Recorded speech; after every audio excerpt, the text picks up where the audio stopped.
Okay, here we are, we're live. Just wait for a few people to join and we'll get started.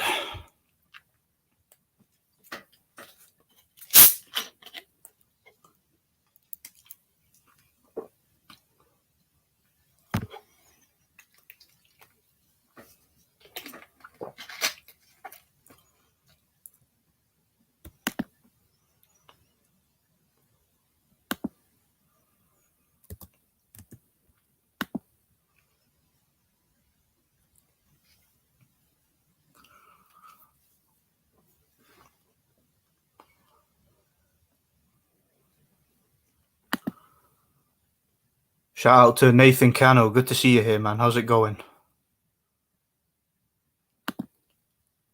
Yeah, absolutely. Yeah. How's it going, Stephen? How's it going? We're about to see a masterclass performance by Canelo. Yeah, we certainly are, man. I mean, it's a once in a lifetime occurrence, this, what we're seeing with Canelo, man. We really need to enjoy him while he's still here.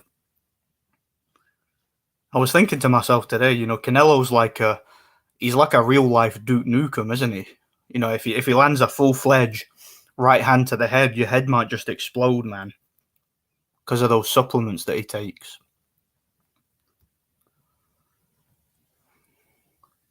Yeah, of course. Look out for the head movement and the one punch knockout power. Absolutely. Yeah, I'm worried for Dimitri Bivol, man. I'm serious. Like the way that Canelo's been looking, and the way that he looked at the weigh-in and whatnot. Wouldn't surprise me at all if Bivol got decapitated in that ring, man. Like, I'm really worried for Bivol's health. He needs to be really careful in this fight. And I think what Bivol needs to do is he needs to go into the fight and completely and utterly forget the idea of winning. Like Bivol doesn't even need to think about the result of the fight. All he needs to do is try and stay alive. Like that's the only thing that Dimitri Bivol should be thinking about, is getting out of that ring alive when the final bell rings, Shout out to Michael Stott. Good to see you here, bro. Canelo's going to be swinging those haymakers again. Yeah, I know, man. Bivol better watch out, though, because there's something different about Canelo this time. Canelo's improving fight by fight, and, this is the first time, I think, that he's going to be like a full-fledged light heavyweight. This is the first time we're going to see the real Canelo, as far as I'm concerned. And, I'm worried for Dimitri Bivol's health, man. I really am. You're going to send him back to Russia in a body bag, man. I think we might need to light a candle for Bivol and say a little prayer for him, man. I'm worried. Yeah, alive and rich. Yeah. Well, I mean, one thing goes wrong in that ring and that check's going to bounce, isn't it? Oh, it's brilliant, man. It's what a time to be alive. I'm not going to lie. I'm actually pretty hyped about it for some reason. I really am.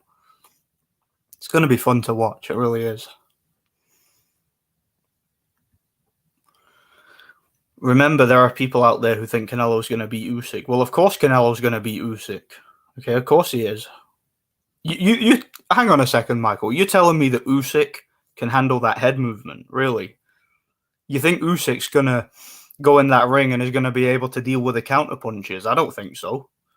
I'll tell you what will happen to Usyk in that fight. It'll be the same situation as the Rocky Fielding fight. Usyk's going to take a body shot in the third round and he's going to go down to his knees and he's going to smile and he's going to think about that paycheck. Roll Stonefish just took the words out of my mouth. Hopefully Bivol doesn't take a knee and smile at Canelo after getting hit with a body shot. That's literally what I just said, man. Yeah, shout out to Roll Stonefish. You beat me to it, man.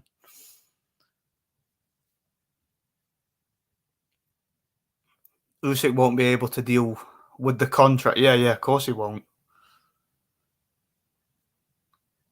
How do you guys think the fight's going to go anyway? Drop your predictions in the comment section. Like, obviously we know what the result is going to be, but what I mean is, like, what's going to get us there, if you know what I mean? Like, what's going to transpire between all the 12 rounds? Like, is it going to be a stoppage or is it going to be a decision? Like, how, in what way, shape or form is Canelo going to win the fight? Just Let me know what you guys think. Because I'm honestly not too sure. It could go the way that Rolf Stonefist said it was going to go, or it could go the Callum Smith way. If there's no dive, it'll be Canelo via decision. Yeah, that's kind of the way I see it. But I mean, do you know what really baffles me though, and what really makes me think? I'm always fascinated by sort of the psychology of normies, if you know what I mean. Well, when I say normies, I'm obviously talking about the general population who actually watches boxing. Because obviously us hardcore boxing fans, I don't think you could really call any of us normies in that sense. But when you get the general public who really don't understand kind of the politics of the sport, and not only the politics of the sport, but what they don't really seem to understand is the fact that sports and politics tend to go hand in hand, don't they? I mean, they always have, all through recorded history. Sports and politics, or sports have kind of been used as sort of a vessel for politics, if you know what I mean. For when you get a fight that takes place during the heights of maybe an election or a war or something like that, it seems to really go over people's heads that when you've got a guy who's supposed to win, or a guy who has certain people backing him, I really don't understand why normies can't look at that and see what's going on. Like, or at least the idea doesn't really cross their heads that is this actually going to be a legitimate sporting event, or is the politics surrounding it going to taint it in some way? Like, it really baffles me that people can't see that, But again, like that's just society, isn't it? Most people, they watch the news, and whatever's on the news, they kind of take it at face value. You see it every day of your life, basically, and it's no different with boxing. And it fascinates me and it confuses me because I always think, how can people be that naive, Yeah, in a real fight, Bivol would box his ears off, but I don't think he's going to turn up. Remember, they can't keep robbing guys, so they fix it instead. Yeah, if they kept robbing guys, it would be too obvious, and it would be very bad for Canelo's reputation. Whereas if they get these guys to play ball, it's obviously a lot better for his reputation because, like I said, the normies don't even question it. If if Bivol gets hit with a body shot, like Rolf was saying, and if he just goes down to his knees, all the casual boxing public who don't really follow the sport like we do, but they're the guys who buy tickets and buy pay-per-views, they're not going to question it. And even if some of them do question it, it's not really going to matter, is it? It'd be relatively inconsequential if they did question it. Yeah, it's similar to the Kovalev situation. It was interesting. I seen a video that Precise put up, and he was pointing out that somebody on DAZN actually asked Kovalev if he took a dive, and that actually surprised me because you would have expected DAZN to want to distance themselves from that narrative entirely, but it seemed as if they wanted to get Kovalev to address it just to let people know, look, he didn't admit to taking a dive, but I mean, he was never going to admit that, was he? Because that would leave him subject to a criminal investigation into match fixing, and he could potentially lose his license, which could cancel his next upcoming fight and his next upcoming payday. So I'm not quite sure what they were hoping to achieve with that interview, to be honest. Bivol is going to stand there and pity patter for 8 rounds, then take a tough body shot where he'll go down like he was shot in the stomach. Yeah, that's what some of us were saying before. Like Rolf pointed that out. He thinks that we could see a situation similar to the Rocky Fielding fight. Did you see The Northman? Yeah, I did see that. I saw it at the cinema.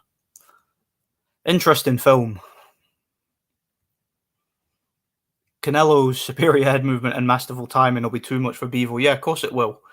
I mean, all of a sudden, Bivol's jab, which has been pretty good up until this point in his career, that's going to be a non-issue in the fight. He's going to throw it maybe to the side, maybe to the guard, and, those no padding, no life gloves will just parry it away. It's like I was saying at the start of the stream, Canelo is kind of like a real-life Duke Nukem. He's going to land, where he guzzles the pills, and when he lands a punch, his opponents just explode. That's going to be Canelo in a couple of years, you know, when he keeps taking those supplements and he keeps getting better and better. Because if Canelo's as good as he is now, imagine how good he's going to be in a couple of years, man. Like, it's scary to think about. It's really like a monster movie. Yeah, how's it going, Lee? I saw some of your videos, by the way. For those of you who don't know, Lee's got a channel, and yeah, he does some good boxing videos. So go check him out if you want to. I've not seen a lot of people into this fight. Certainly not got the same buzz around it that a lot of other Canelo fights have, but for some reason, I'm more excited about this fight than I have ever been for a Canelo fight. I don't know why that is. I think it's just curiosity, you know. It's the curiosity and the psychology behind this fight that's intrigued me, you know.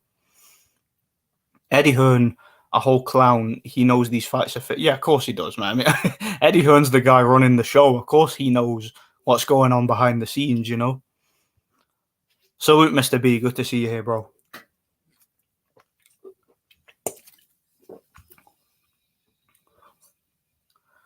In a real fight, saying in regards to Canelo is meaningless. In a real fight, the local postman would outbox him. Yeah, probably would, man. Bloody Jazza Dickens would probably outbox him in a real fight. Nice. Stop coping. Another hyped up Eastern European boxer is going to get beaten up by Canelo. Yeah, you're probably right, man. You're probably right. He's probably going to, like I said, he's going to get hit with a big right hand and his head's going to explode, you know?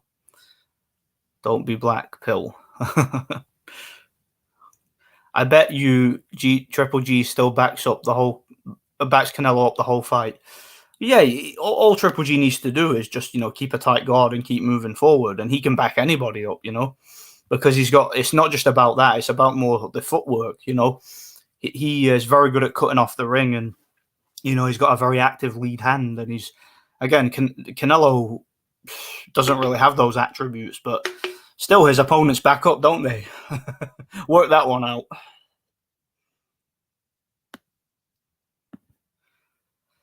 Shout out to Bruce Goes. Good to see you here, man. Big fan of the channel, by the way. God bless. Canelo is getting high points with the alphabet community with his pink pajamas. yeah, he does. Pink pajamas, man. Do you know, I went by a place today. It was called, what was that place called again? I was in East Kilbride, which is just up from Glasgow, and when I was on my way home, I went by this cafe. I forgot the name of it. It was like what was the name of that place again? It was called the Pink something. That was it. The Pink Peacock. If you guys have ever heard of the Pink Peacock, just do a Google search and look into that place. Too disturbing for me to even put into words, but just give it a Google and you know what I'm talking about. I went right by it, and yeah, my balls went right up inside me, if you know what I mean. I shivered. Just the people I saw sitting outside it, man, it really disturbed me. Can't wait for people to explain how Canelo isn't the greatest of all time if he keeps winning like this. If his fights are real, he would be jumping in front of many of the ATG. Yeah, that's what I was thinking. Look, if Canelo's fight, let's say that we're just, you know, we put our heads in the sand and we just take it all at face value, and let's just assume, right, cynically, instead of being cynical about things, let's just assume that every single fight of his entire career is real. There's no argument out there that Canelo is the greatest of all time and is the greatest pound-for-pound fighter ever, because we've never seen a fighter in history be able to do what he's been able to do. Like I said, the guy is superhuman, like those flipping Duke Nukem punches, and how he's able to move up in weight and fight guys twice his size and drop them. And he's able to psychologically break guys down to the point where they're literally scared to throw punches. I've literally never seen anything like it. And everything that I know about boxing, everything I understand about boxing, doesn't make sense in regards to Canelo. Like, he's able to, in a way, defy the laws of physics. So definitely, like, if I'm wrong and if we're wrong, and if what we know about Canelo is, you know, if we take everything at face value, then he's definitely the greatest fighter that ever lived. He's the greatest fighter in the history of combat sports, assuming that, you know. But for some reason, a lot of people are reluctant to say it, you know. which is telling to me. Yeah, no worries, Lee. You got a really good start to your channel, man. I'm enjoying the content so far, and yeah, keep it up. You ready for this dive robbery? I'm totally ready for it. I'm hyped for it, man. I want to see Canelo fight Bivol in Moscow. Yeah, that'll never happen. I doubt we'll ever see a big fight in Moscow ever again, man, to be honest. If only WikiLeaks exposed Nevada match-fixing fights like Canelo and Mayweather. Assange should have exposed Mayweather. Yeah, well, I'm sure there's a paper trail somewhere on a lot of the fights that have been fixed over the years, and I'm sure that one day the truth will probably come to light. You know, as they say, the truth will set you free. The truth shall set you free. I have a small chance of hope Bivol knocks him out. Yeah, not going to happen, mate. Not going to happen.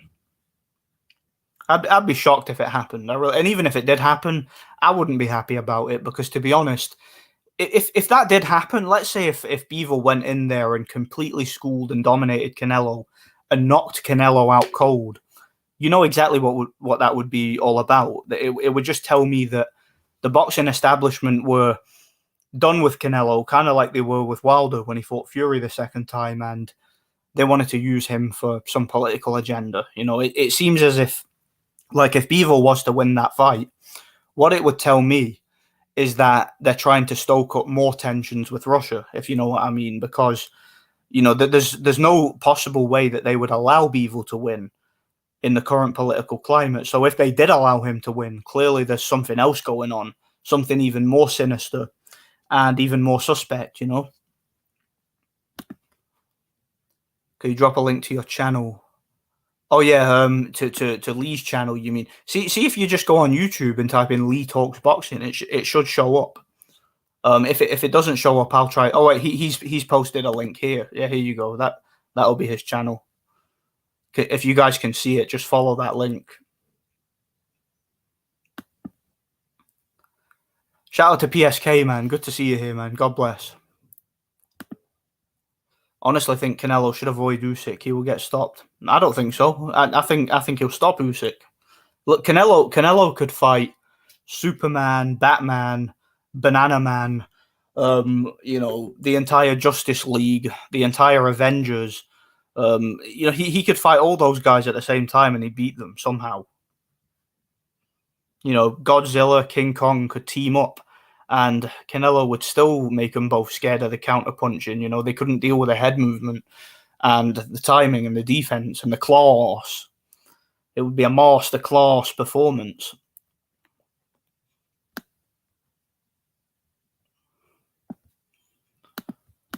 Salute to you too, Brandon. God bless. Can someone name another fighter in history doing what Canelo is doing? I can't. Nope, I can't either. Well, Manny Pacquiao did something similar, but he wasn't like blowing through guys that were twice his size that easily, you know? Can you see the link I put in? Yes. I posted it on the screen, so I think they would have seen it. Yeah, Manny Pacquiao isn't doing that. Like, he's not walking up and literally just walking through guys twice his size. Like, I've never seen that before. I'll tell you that.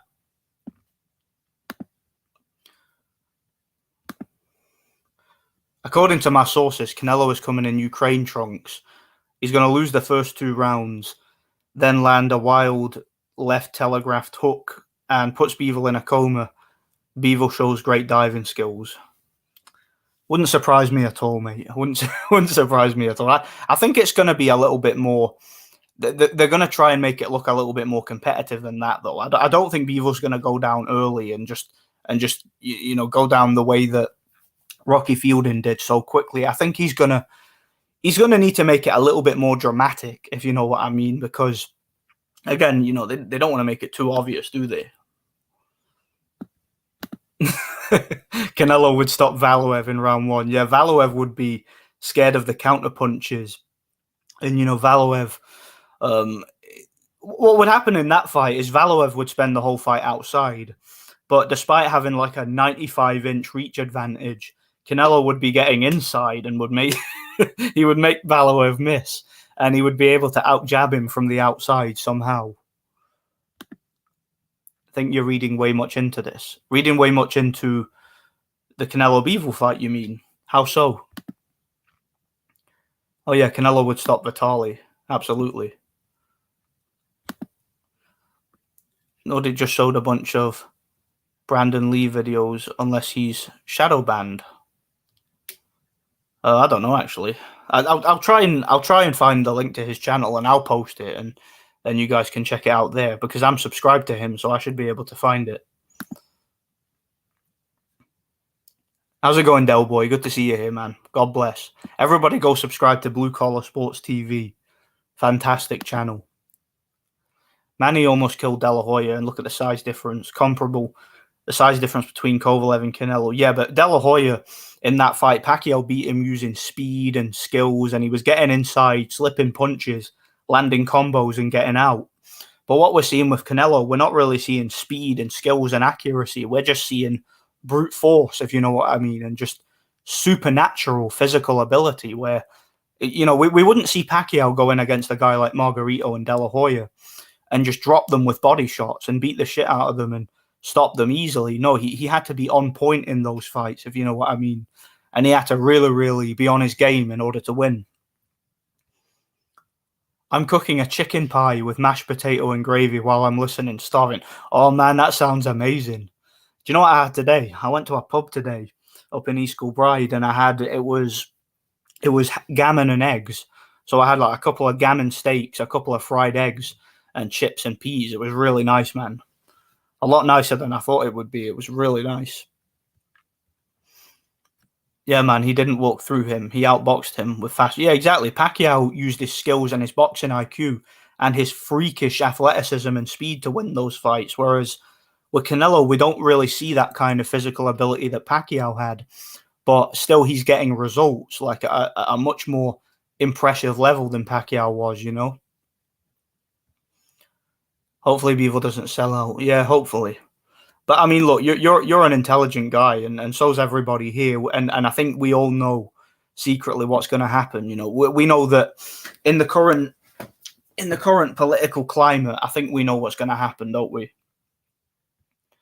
I know who attacked Larry Merchant one time at a Zaragoza versus McCulloch fight. It was Unrivaled's dad or Unrivaled himself, was it? Imagine that, man. Usyk can't handle the superior, masterful head movement of Canelo. Well, who can? Who can handle that head movement, man? Politics into it. Well, I mean, look, it's like I was saying before. Maybe I am reading into it too much, but again, that's what people always say, isn't it? Like normies, they always say, you know, you're crazy. It's not like that. But at the end of the day, like I was saying earlier, politics and sport have always gone hand in hand. You know, sport has always been used to at least subconsciously, you know, subliminally push a political agenda. You know, sport and politics. It's not really, to me, beyond the realms of possibility that they could be doing it with Canelo. You know, because I mean they already do. Good to see you here, John Gonzalez. God bless, man. If Canelo Alvarez is the king of all Homo sapiens, then Floyd is the demigod of the universe. Well, yeah, because Floyd was the only man to beat him. So, you know, Floyd was able to do the impossible. He was able to do what Kovalev, Triple G, Bivol, all these other guys weren't, you know?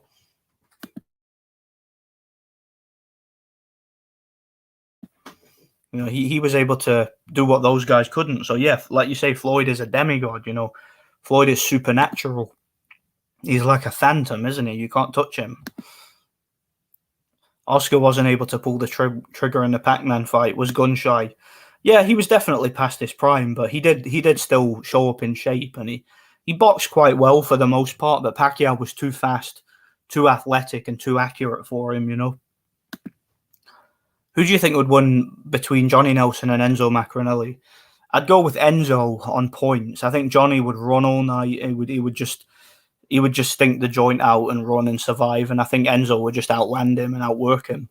I think he'd win on points. Johnny could knock Enzo out though, because Enzo had an absolutely glass chin. Like he had a notoriously weak chin, but I think that that wouldn't likely happen because Johnny Nelson wasn't really the type of guy to let his hands go, and he tended to just be very negative in fights. And I think the negativity in that one would lead to Enzo pretty much outboxing him and just outworking him and winning on points. That, or I think Canelo will survive and try to get a gift decision.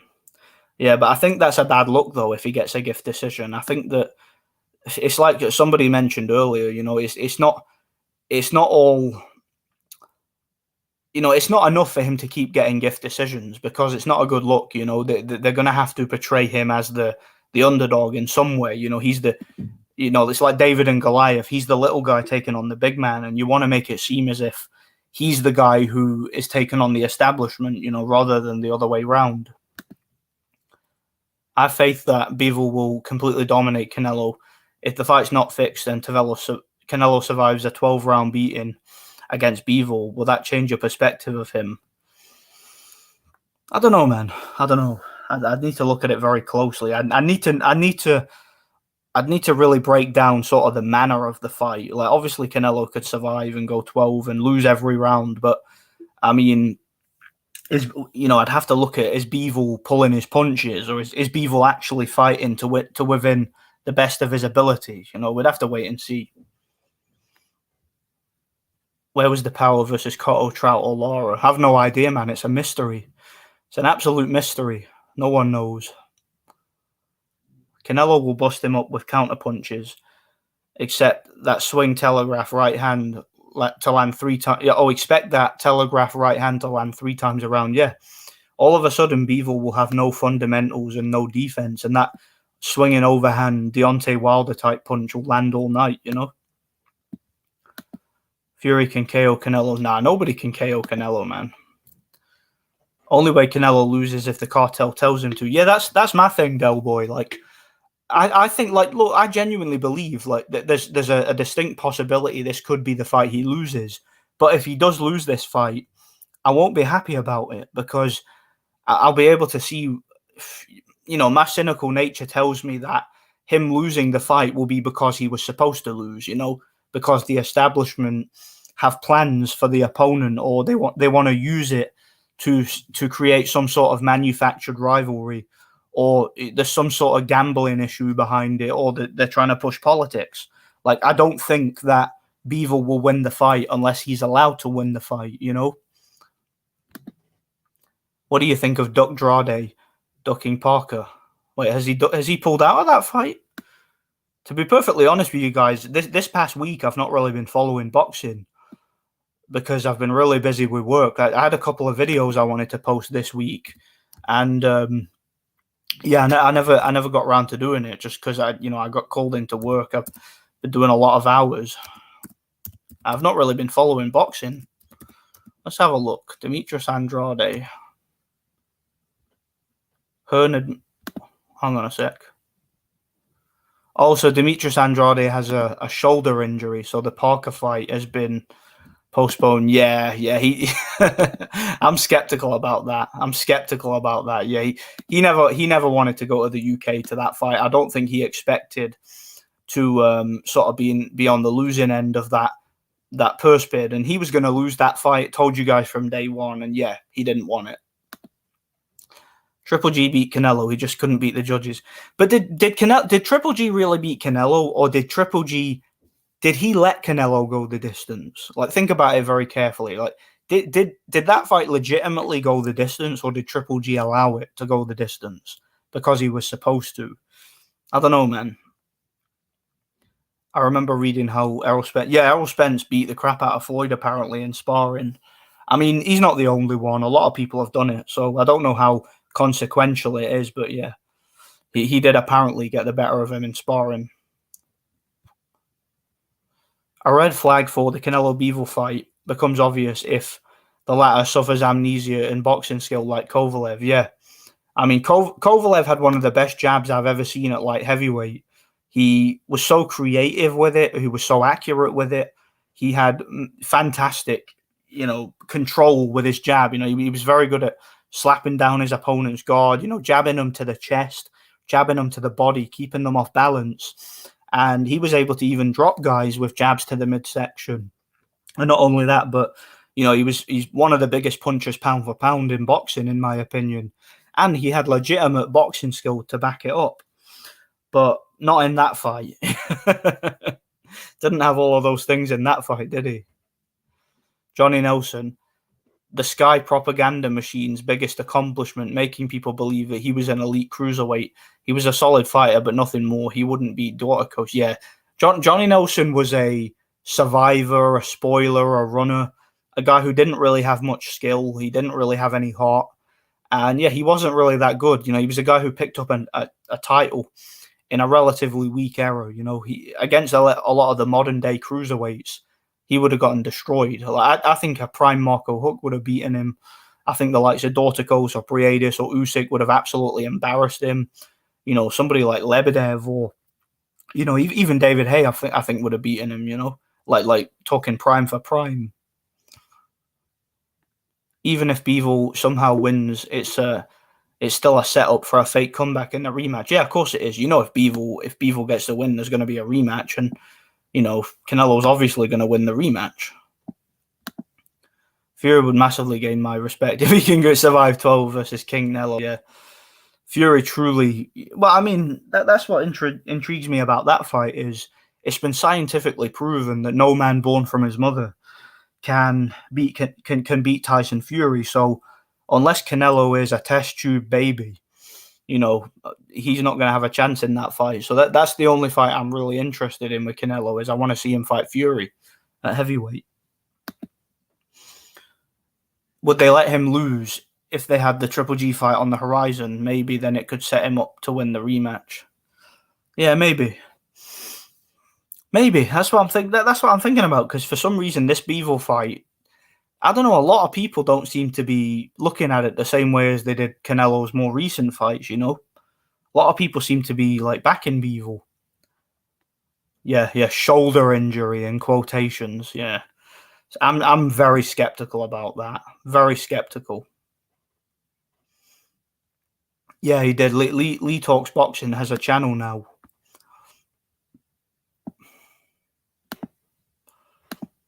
Yeah, he does, Del. Lee's been making videos for the past few weeks or so. I subscribed to him the other day.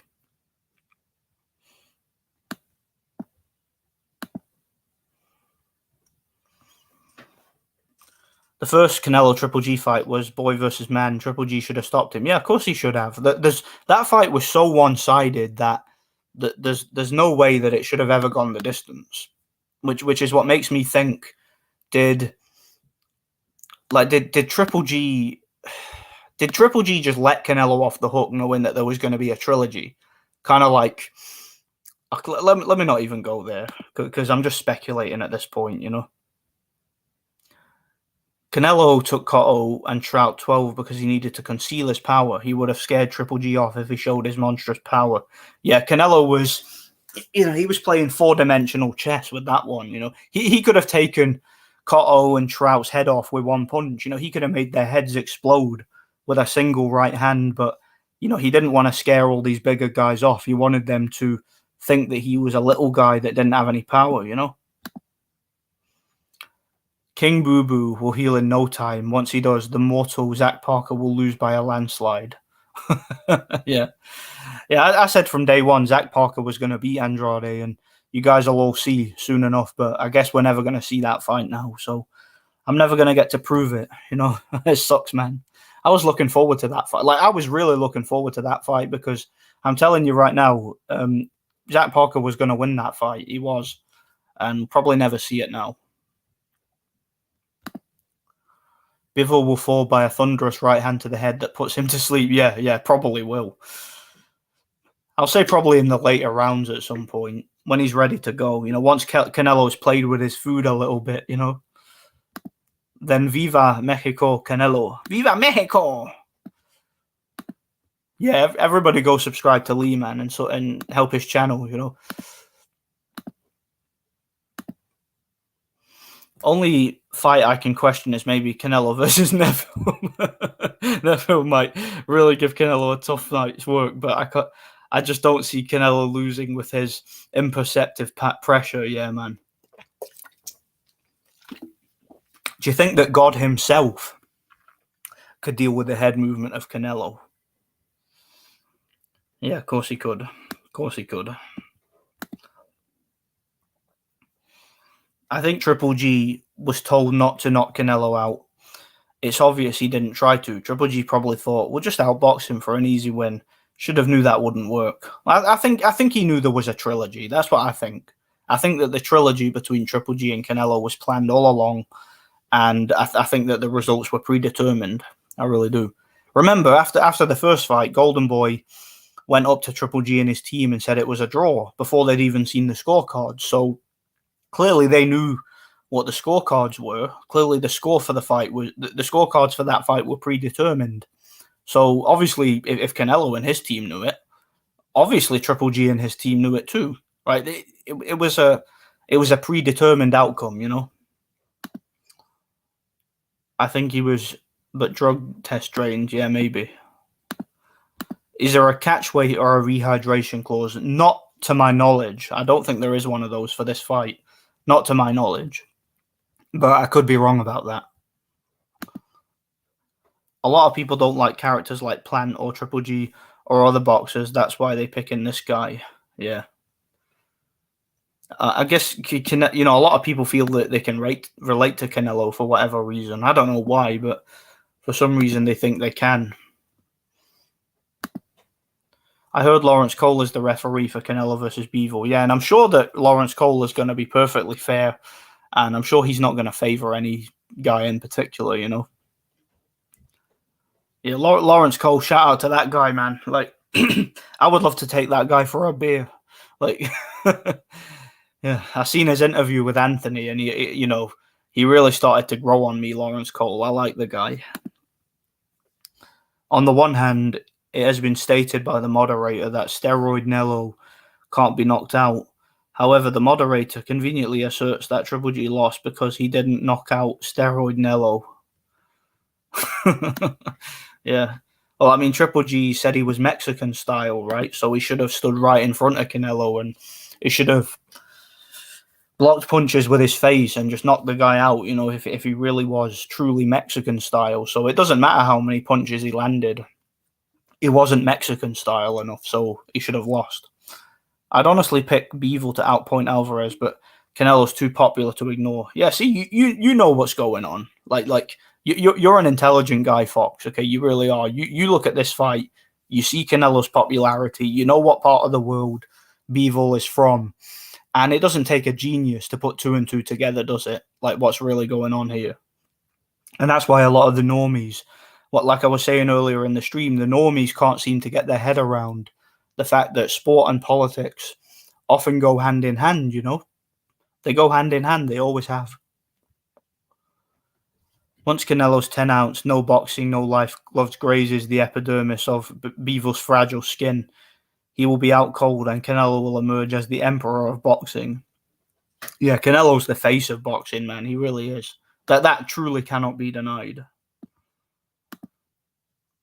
It does make sense. If Triple G KO'd Canelo, there wouldn't have been more fights. Well, of course there wouldn't. Look, if Triple G had knocked Canelo out in the first fight after a dominant performance, do you really think there would have been a demand for a rematch? No, what would have happened is Canelo would have retired, and we would have gone back to watching boxing like he never existed, and nobody would ever have spoken about him again. Triple G would have gone on to probably finish out his career as an undefeated middleweight champion, you know, unless the establishment decided to feed him to someone else, like, I don't know, maybe a Ryan Garcia or somebody. Or maybe they'd have moved him up, like to fight Ward or somebody. If Parker versus Andrade is off, I'd like to see Zach Parker versus John Ryder for the interim WBO title. Would be for the full title, given Canelo won't move back down to super middleweight. Yeah, that's a very good fight. I think that John Ryder has a better chance against Parker than Andrade did, in my opinion. I think he's a better fighter than Andrade. And I think that he'll get inside and he'll rough Parker up. But I think Parker's the slightly better boxer of the two, and I think he'd probably win by decision. But it's a very interesting fight, man. Okay, I get the idea you're talking about the way Canelo is beating the bigger contenders. Yeah, I guess Canelo's going to do it more impressively, although obviously fake. Yeah, they have to make it look real. They have to make it look like a genuine contest. I mean, they're not just going to they're not just going to make it too obvious, are they?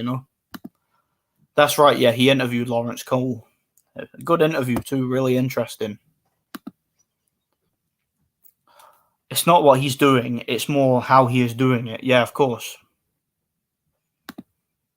Canelo will hit Bivol so fast and hard, his swift overhand will skip the frames of the camera, and people will call it a dive, in awe of the superhuman skill.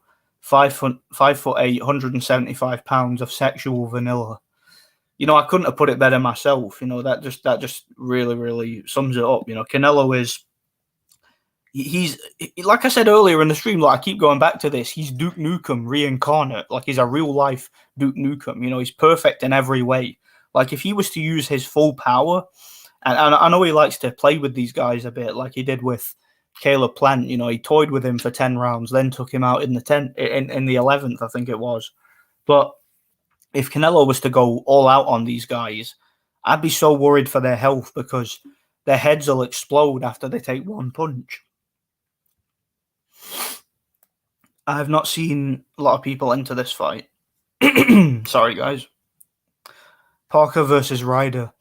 A great UK fight. I'm a big fan of the Gorilla, but Parker's power would win it. I think Ryder would have a lot of success like down the stretch in that fight by getting inside and roughing him up, but I think Parker's the better technical boxer of the two. And like I said before, I think he'd outpoint him and win by a close unanimous decision. Canelo's English is improving at a fast rate. I'm predicting he will eventually start wearing the Irish flag to the ring. This will make Canelo a star in Ireland and make boxing in Ireland huge. Yeah, Canelo's the greatest Irish fighter of all time, man. I'm telling you, there's like a drunken Irishman somewhere in a bar saying, I lost me wee lad, Canelo, when I went over to Mexico. Yeah, some drunken red-headed Irishman who's lost his little boy who got adopted and taken in by some Mexican family.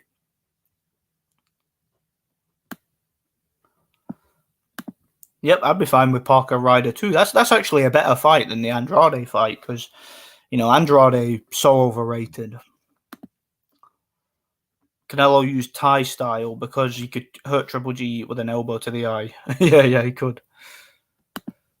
Well, yeah, I mean Ryan Garcia's, he could be the new Canelo. He could be the guy who moves up to middleweight and light heavyweight and starts knocking people out.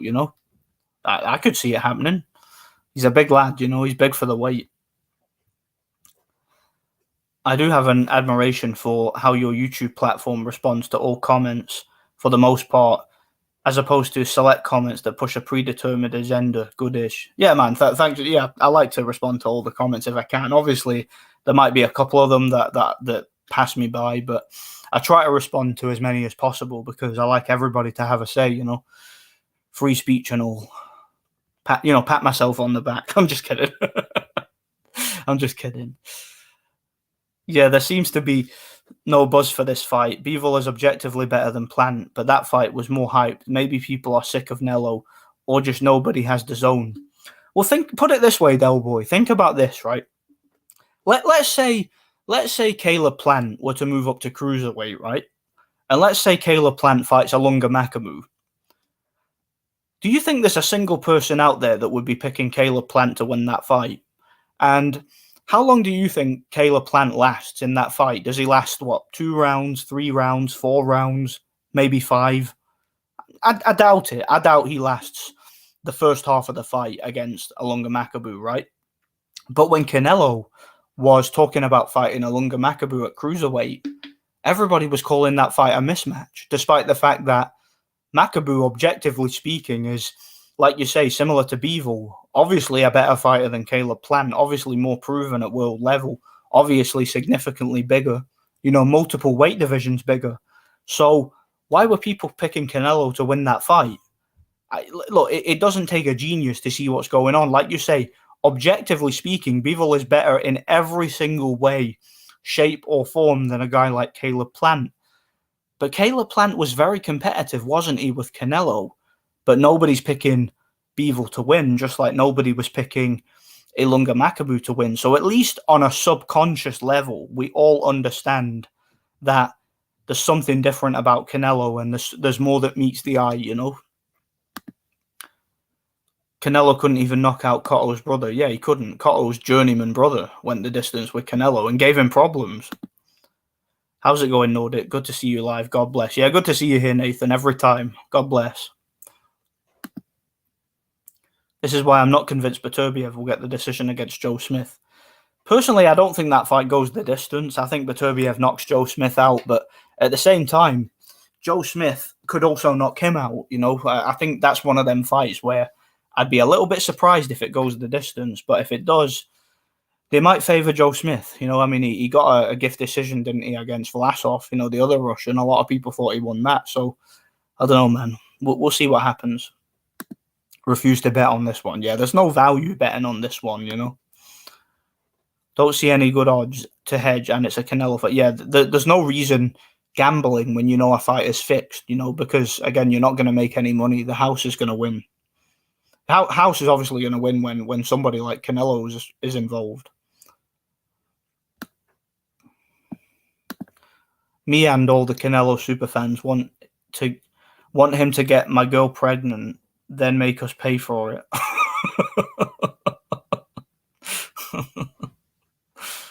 I've been boxing for 1 year. At first I thought he was very heavy-handed. Watching the pound-for-pound number one more makes the basic mistakes I was being corrected on as a complete novice. Now I realize it's all an act. Yeah. You know, when you go into any amateur boxing gym, the first thing they'll tell you is to keep your guard up and throw your punches straight and bring your punches back to your chin when you throw them. And you do that in your drills, basically. That's the first thing you really get drilled on in boxing.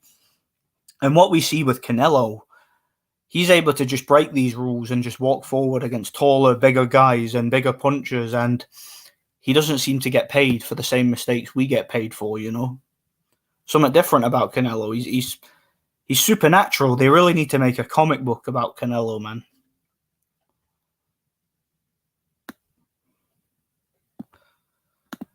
Gotta go, guys. Enjoy the fix. I mean, fight. Yeah, good. Yeah, good to see you here, man. God bless. Have a good one. Him versus Saunders for the heavyweight title. Yeah. Saunders could fight for the super heavyweight title now, man. Him and Nassim Hamed should fight for the super heavyweight title. Did you see the BS Canelo spewing about fighting Usyk for the heavyweight title at 201 pounds? I spit my coffee out laughing when I read that.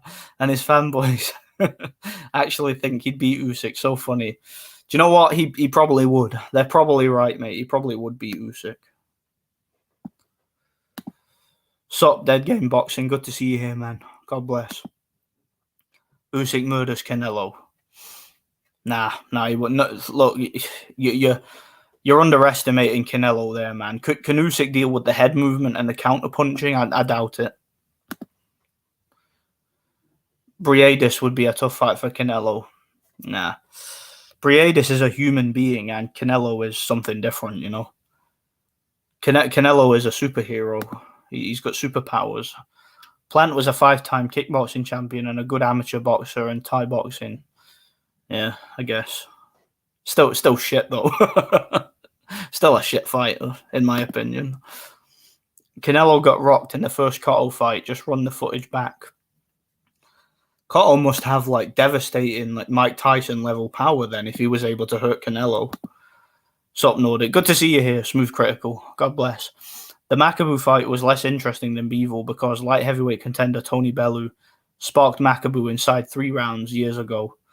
That's a very good point. You know, I didn't even think of that there. That's a good point. Makabu was knocked out by Bellew, but he's definitely shown a decent enough chin since that fight, you know, which makes that fight It makes that fight surprising, doesn't it? It makes that fight a little bit suspicious. I mean, wasn't that a stadium fight in Liverpool? You know, how real and how legit was that fight when you think about it? Because, I mean, I refuse to believe that Bellew has the kind of power that Dmitry Kudryashov or Alexei Papin or any of those guys have, you know?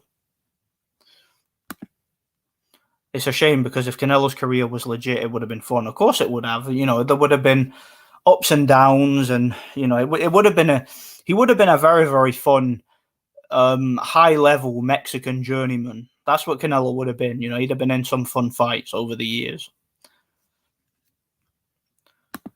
How good do you think Joe Smith is? Because I feel he destroys Pascal, Badu, Buatsi, and Brown, but loses to Beterbiev and Bivol. Yeah, I pretty much agree with that. He already lost to Bivol, and I think Beterbiev is the favourite over him rightfully, and I think he'll probably knock him out. But I give Joe Smith a puncher's chance in that fight. I think Joe Smith's a very tough, strong guy. He's obviously a construction worker. He's strong, he's a hard worker, but he's not an elite level boxer, if you know what I mean. He's just a tough guy who comes to fight, and he's got a lot of power. And he's a little bit better than he was a few years ago. He's improved a bit. Big guy for the weight too. He's really big for light heavyweight. Could easily fight at cruiserweight, in my opinion. The only Canelo fights I questioned were Chavez Jr. and Kovalev. Well, I don't know. I think it's a little bit naive to only question a couple of his fights because, like I said, he's kind of the machine that boxing is run on. So if one of his fights is suspicious or if two of his fights are suspicious, as far as I'm concerned, that sort of puts an asterisk on every fight involving him, because if they're willing to do it once, why would they not do it again, I expected Chavez Jr. to lose regardless, but the way he did was too shaky for me. Well, yeah, Chavez didn't come to fight, didn't even try. He was kind of just there for the payday. And you remember that fight at ringside, Triple G was already there. He climbed in the ring and they announced the fight. It was already set to happen. So they already had Canelo's next fight planned before he'd even beaten Chavez. So clearly that was a fixed fight. If if any of us know anything about boxing, we know that was at least a fixed fight. We know that. What do you think are the keys to victory for AJ in the Usyk rematch? I think Joshua had moderate success landing the counter right hand in the middle rounds. I think what AJ needs to do, in my opinion, is he needs to make it a shootout. He doesn't want to. I'm not saying he needs to be reckless and just go all guns blazing, but what he needs to do is he needs to hit Usyk early and he needs to hit him hard and he needs to hurt him and he needs to set the pace for the fight. And I think he needs to try and drag Usyk into that kind of fight and just be the bigger man, the bigger puncher, be explosive, be fast, and try and get the knockout within the first half of the fight because he can't outbox AJ. Sorry, he can't outbox Usyk. And he doesn't have the stamina to really slug it out with Usyk over 12 rounds. So I think if I was advising Joshua, I'd have him work on his explosive speed and just trying to land something big early and make an impact, Doesn't want to give away rounds. He doesn't want to allow Usyk to sort of compute and figure him out over the course of the fight. He wants to make it a shootout, not a boxing match, if you know what I mean. I think Beterbiev stops Joe Smith on damage, corner stoppage. Beterbiev's power isn't amazing at world level, but his clean punches causes lots of swelling and pain. Yeah, he does. He swells up and marks up his opponents a lot in fights. I think Beterbiev's got one of them real clubbing. He's very naturally heavy-handed. He's got really clubbing power, very thudding power. And he's good at really just busting guys up and breaking them down, People keep underestimating the power of a good script writer. Yeah, look, a lot of these fights are scripted, in my opinion. Canelo is the reason I fell out of love with boxing. I fell out of love with boxing before the whole Canelo situation, to be honest, man. It hasn't meant a lot to me in a while. Tony Bellew carries power, though, remember? Yeah, he certainly does, man. He's definitely world level. Tony Bellew and Carl Froch are the only men on earth who developed elite level punching power out of nowhere. Yeah, they certainly did. Carl Froch went from going 12 rounds against the likes of Charles Adamu and Matthew Barney to being able to knock out Lucien Boutte, and George Groves. He somehow developed power out of nowhere. And like I said, Bellew couldn't even put a dent in the likes of Nathan Cleverly and Mateus Masternak, but he was able to knock Ilunga Makabu out cold, literally able to knock him spark out and was able to beat David Hayes. So yeah, it's interesting as well. In their late 30s too, they were able to, or their mid to late 30s, they were able to all of a sudden develop power out of nowhere. Yeah, work that one out. You make of it what you will. I'm saying nothing. It's up to you guys. The only human being that would have challenged Canelo could have been Bruce Lee, the Yoda of martial arts. Yeah, Bruce Lee would have thrown a sidekick, and it would have gone right by Canelo's head, and then Canelo would have knocked him out with a counter punching. Billy Joe Saunders' fight was so bait as well. Golden Boy bringing Basile over to America for Zurdo Ramirez. I forgot about Zurdo Ramirez. Is he still fighting? I used to be quite a big fan of him too a few years back, but he went completely into obscurity, didn't he? Wonder if Basile would give it a go, although I don't rate him. I believe he could walk through Zurdo with his strength. Basile's quite a tough guy. He's got a good tight guard, and he's not a bad fighter. I've watched him several times over the years. He's fundamentally very good, but he doesn't have much power. He's not that heavy-handed, and he's a guy who marks up easy. I don't know. I think that Ramirez, assuming Ramirez is still a good fighter, I've not watched him fight in years, but Ramirez to me is a very, very awkward guy. Southpaw, great stamina, throws a lot of punches, and I think it'll be similar to the Arthur Abraham fight, except more one-sided. I think Ramirez by like a wide decision or late stoppage. I was talking about Miguel Cotto's relative, Jose Miguel Cotto, a cousin, I believe. He was 31-1 at the time. He gave Canelo a tough fight. He did. That was Cotto's relative, wasn't it? Yeah, that was a competitive fight, actually. Do you watch any kickboxing? There are some really badass fights, and Rico Verhoeven, the king of kickboxing, is like a kickboxing version of the Klitschko brothers. I've watched some kickboxing here and there when it's on TV, but it's not on TV very often, if you know what I mean. I remember Five Spike used to televise some kickboxing, but I don't really follow the sport like that. I don't know the names, and I don't really understand the titles and stuff. But when I have watched it, what I will say is I've enjoyed it. Sometimes I enjoy it a little bit more than boxing, because you don't see as much clinching and boring running and stuff. Let's not forget about Canelo's masterclass performance against the Turkish warrior, Avni Yildirim. That one takes a straight right to the chin and quits on his stool. Couldn't handle the superhuman power. Yeah, man. Yeah, the Avni Yildirim fight, even the WBC had to call that one out. They couldn't... They couldn't keep a straight face with that one, could they?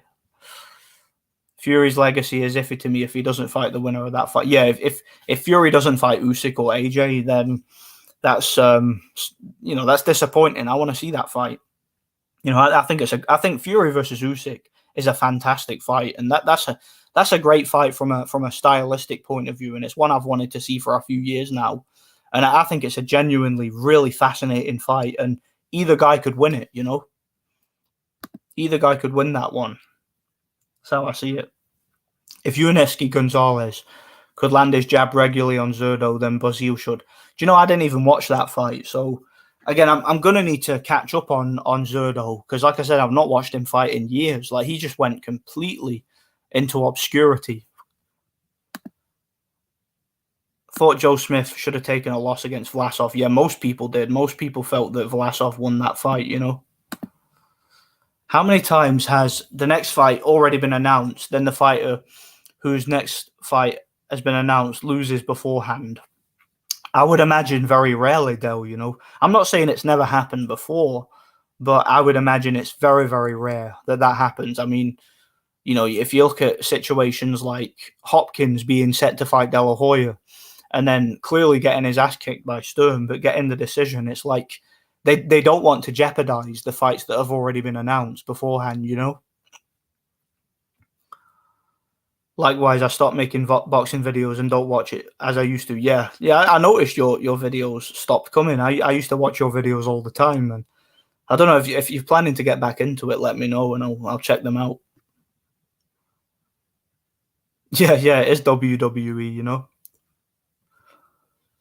I see Smith versus Beterbiev as being an absolute brawl. Exchanging knockdowns. Both guys are tough with great power in their punches. Plus, Beterbiev has hit the canvas before, so this will be worth watching. Yeah, that's what I was saying before. I think that Beterbiev should win the fight and should win by knockout, but it wouldn't shock me if Joe Smith was able to pull it off, because Joe Smith has great power and he's a physically strong and tough guy, so it wouldn't surprise me one bit, you know. Conor Benn is also going down that route of guys to develop crazy power. Yeah, he's had a couple of brutal knockouts recently, hasn't he? Out of nowhere. When he started, he had like little to no power, you know. Belu's bomber tattoo is in no way reference to the tragedy that took place here. Yeah, I'm so glad. I'm so glad that Adam Smith is here to tell us these things. I'm so glad he's here to point that out, because when I saw that tattoo, I was starting to get PTSD and I was starting to worry, and I was thinking that Tony Bellew had an ulterior motive. But thankfully, good old Adam Smith was there to tell us what happened. You know, to tell us that it was really in reference to his punching power as a fighter. That's a huge weight off my mind, and I'm so glad that Adam Smith was there to let us know. What happened to Mark Boxing? Do you mean Unrivaled? Unrivaled's still around, you know. He's still in comment sections and all that, but I don't think he's made a video in a while, or a live. I don't know what's happening. Need to go and ask him, you know.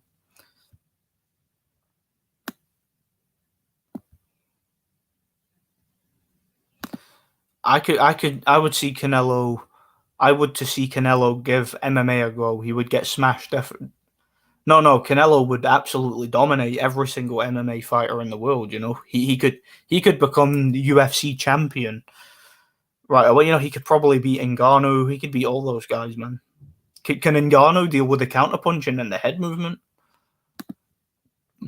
Yeah. Yeah, Adam Smith's commentary. I mean, he says the things we need to hear. You know, he's there to point out the facts that everybody needs to hear and know, the real important stuff. You know. Kelly Pavlik versus Golovkin, prime for prime. I go with Golovkin in that fight by stoppage, but he probably gets hurt at some point. Pavlik was big puncher, tall guy. You know, really accurate, very strong, very powerful, and he had good boxing skills. But Golovkin was a much better athlete.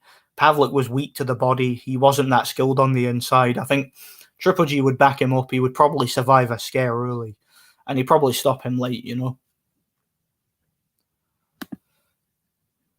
Yeah, I definitely think he would have stopped Pavlik, as far as I'm concerned, you know? That's how I see it. What do you think of Dana White's comments on boxers being overpaid? Well, he's right. Of course boxers are being overpaid. You know, if you're getting paid more than you generate, then why are you getting paid so much, you know? Of course they're being overpaid. A lot of them are anyway. Obviously, guys like Canelo and Anthony Joshua, who sell big tickets and sell pay-per-views, they're obviously not being overpaid. But the guys who don't generate anything that are being paid so much, yeah, they're being overpaid. Whether or not that's a good thing is totally up to you. I don't think we will see Loma again. To be honest, I could care less if we see Loma. I've completely gone off Lomachenko. I might make a video about that, or I might talk about it later. But I'm not really interested in seeing Lomachenko fight again, if I'm being honest. I've got a few reasons for that. You know, I could care less if he ever fights again. Haggerty is an explosive young fighter coming out of England right now. Great to watch. I've never actually watched him, so definitely going to have to check him out and see what he's like, if he's a good prospect. Boxing has been putting on some great main events since late March, early April. Spence versus Ugas, Fury versus White, Fundora versus Lubin, Shakur versus Valdez. This week's scrap next, two undisputed scraps. Yeah, the schedule's not been bad. There's been some quite interesting fights, you know. Fury versus Usyk is a very interesting fight, but I see no chance of AJ ever beating Fury, and I never have. I think Wilder knocks AJ out as well. I give Wilder a puncher's chance against AJ, but I think AJ probably wins personally. I think he's just a bit more of a refined boxer, a bit more skilled than Wilder, you know.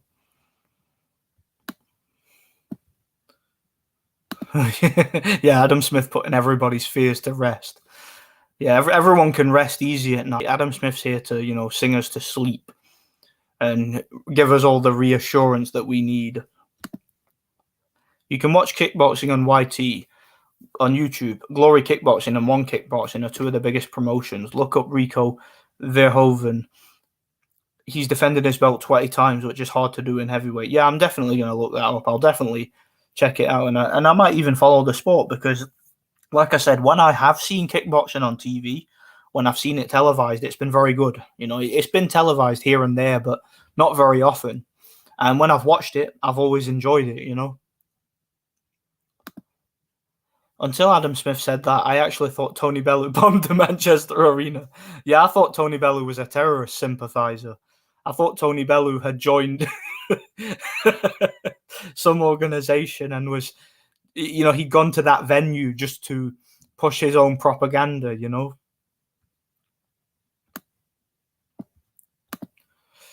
Haven't seen Recognised in ages. Does anyone know what's happened? No, I've not seen Recognised either. I'd like to. I'd like to find out myself. Hopefully he comes back. Might be just taking a break. Yeah, Canelo out wrestles Khabib. Canelo could out wrestle a silverback gorilla, man. He really could. Peace out, stepping off. Yeah, peace, man. Have a good one. God bless. Canelo versus Ngannou would be an interesting fight. I think it would be a mismatch. Canelo would beat the absolute crap out of Ngannou and probably make him quit. Can't deal with the counterpunching and the head movement, because he's definitely the superior boxer, but AJ is mentally weak and doesn't have the killer instinct necessary to beat Wilder, in my opinion. I think he chins AJ. Well, you're only gonna know if we see the fight, Hopefully we do see it at some point. It's a great fight. It's one that I'd love to see. Oh, is he a kickboxing prospect? I'll need to check that out then. Not only would King Canelo decimate MMA, he'd beat Teddy Riner in judo, Usain Bolt in a 100-meter sprint, Michael Phelps in a swimming pool, Lionel Messi in a football match, and Lewis Hamilton in an F1 GP. Yeah, Canelo's a jack of all trades, man. He's a man of many trades and a master of everything. He's just perfect. He could probably win. He could probably beat Bobby Fischer at chess also. UFC is degenerate trash. It befuddles me that people think it's less corrupt than boxing. When we have John Jones being allowed to take PEDs in all his fights, at least boxing isn't ran by one guy, Dana White. Personally, I'm not a fan of UFC either. Never been able to get into it. I've tried to get into it. It's from time to time. It's just not my thing, AJ has a worse chin than John Fury. I don't know about that, mate. I think John Fury had probably the worst chin I've ever seen from a heavyweight boxer. I'm not even exaggerating there. I've never seen a chin like that before, ever.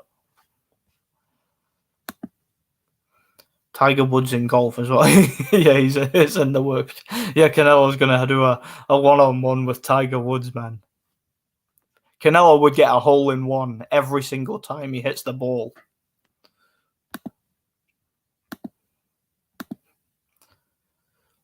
Yeah, I don't know if it's Canelo, it's AJ's chin, or it's more his stamina and his recovery. His powers of recovery, they're not great, AJ's chin is cracked. Ate too many cracks off big punchers like Povetkin and Vlad. Yeah, definitely every punch you take, specifically at heavyweight against big punchers like those guys, is going to take its toll, He might be a bit punch drunk, you never know. I just think Joshua would make the same mistake he made against Ruiz with Wilder. Yeah, Ruiz is a very different type of fighter to Wilder. He's a pressure fighter, whereas Wilder's a guy who is clumsy and relies on his one-punch power, But I don't know. We'll see. It's an interesting fight, I'd like to see it. Canelo would even out-jump the great Eddie Eagle, yeah. Yeah, man. Canelo could like outrun the Flash, come to think of it. Canelo would have resurrected in 2 days instead of 3, according to some of his fans. Wilder KOs Joshua, in my opinion. if he can put Fury down twice and go 12 rounds, I think he chins AJ. He also has much better chin, as we've seen with Ruiz. Yeah, Wilder definitely has a better chin than AJ, but I don't think he has better defense. I think AJ has much better defense, in my personal opinion. But you could be right. Who knows? Bivol will retire on his stool after one round. Canelo's superior head movement and sublime counterpunching will be too much for him. Of course it will, Rolf. Of course it will. We all know that. We all know Canelo's head movement is too much for him. Of course, and maybe even Michael Jordan in basketball. Yeah, he could play a one-on-one against a prime Michael Jordan, and Canelo would out-dunk him, you know? Canelo just beat John O'Sullivan at the snooker table. Yeah, and he would beat Phil Taylor at darts. Canelo will colonize Mars. yeah, the aliens will see Canelo coming, and he'll just beat the crap out of them all, man. They'll explode. You know, he'll be able to go full power against the aliens, because if he was to go full power against the guys like Kovalev and Bivol, he would murder them and he would go to jail for murder. But against the aliens on Mars, Canelo can go full power and he can just blow them up with his punches, you know?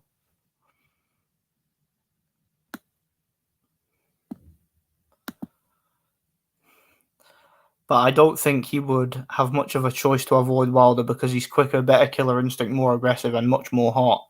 Maybe.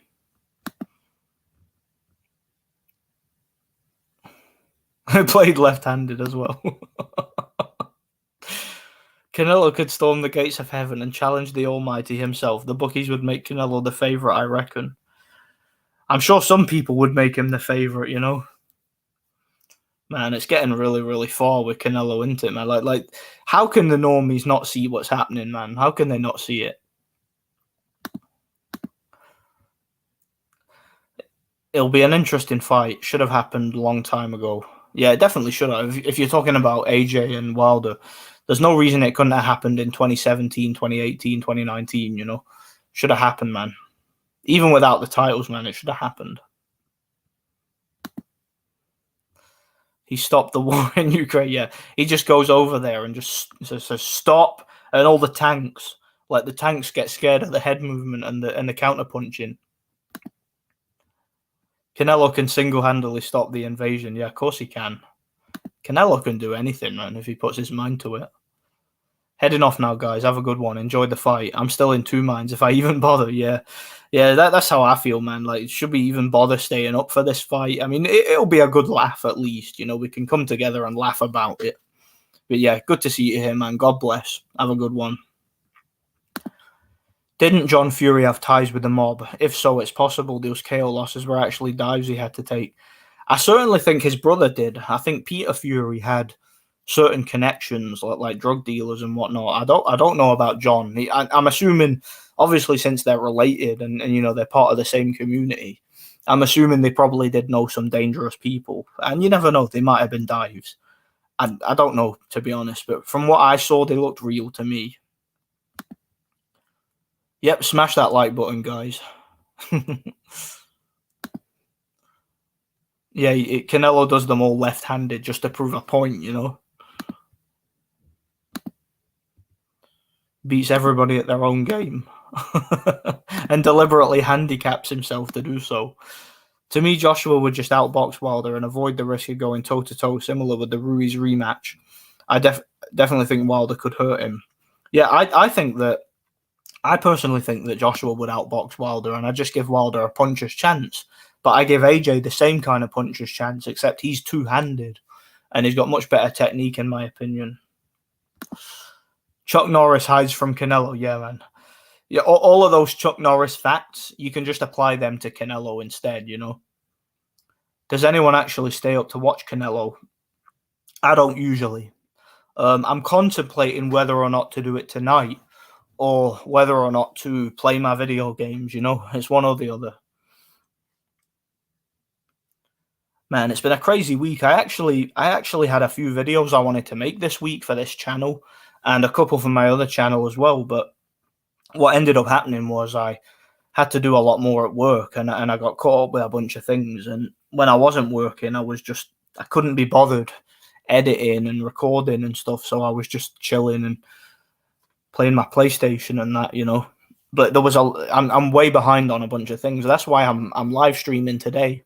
I would have made a video today instead, but again, I often get a bit lazy, and this is just an easy thing for me to do, to have something on the channel for now, just in the meantime until I get back on track.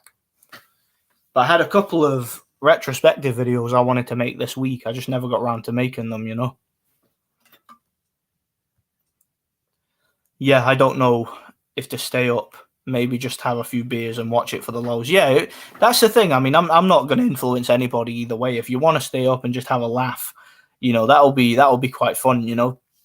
Just it'll be intriguing to see the what do you call it, the manner of the fight, because we know what the result's going to be already, but it'll be interesting to see how Bivol goes about it. Does he just completely sell out, or does he actually give it a go and then allow himself to be robbed or what? Like it's just intriguing, isn't it? And it'll be funny to watch, Canelo has the ability to travel back in time and conquer Goliath while parting the Red Sea at the same time. Yeah, with his hands tied behind his back, man, and standing on his head.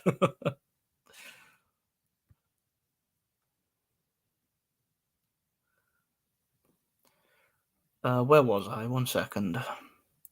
Are you going to get Esports Boxing Club? I'm considering it. I really am. I don't know when the game's coming out, but I'm considering getting it, because it's been a long time since we've had a good boxing game. I think the last great boxing game we had was Fight Night Champion, which is really good, and we haven't had a great one since. So yeah, if the game gets good reviews and I like the look of it, then yeah, I'll definitely consider getting it.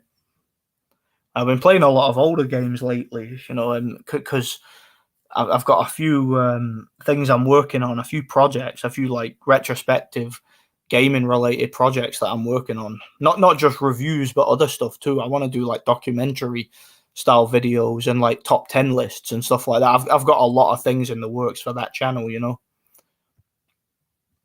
I even thought about doing a top 100 list at one point, which will take a long time, but it'll be worth it if it works out the way I'm thinking it might, or the way I'm hoping it does, So it's a good thing to get into, If Bivol doesn't school Canelo, whether robbed or not, it's a fixed fight based on everything I've seen. Of course it is, man. Look, you're an intelligent guy. You know a fixed fight when you see it. And not only that, but you know as well as I do that, like I was saying earlier in the stream, politics and sports go hand in hand. They really do.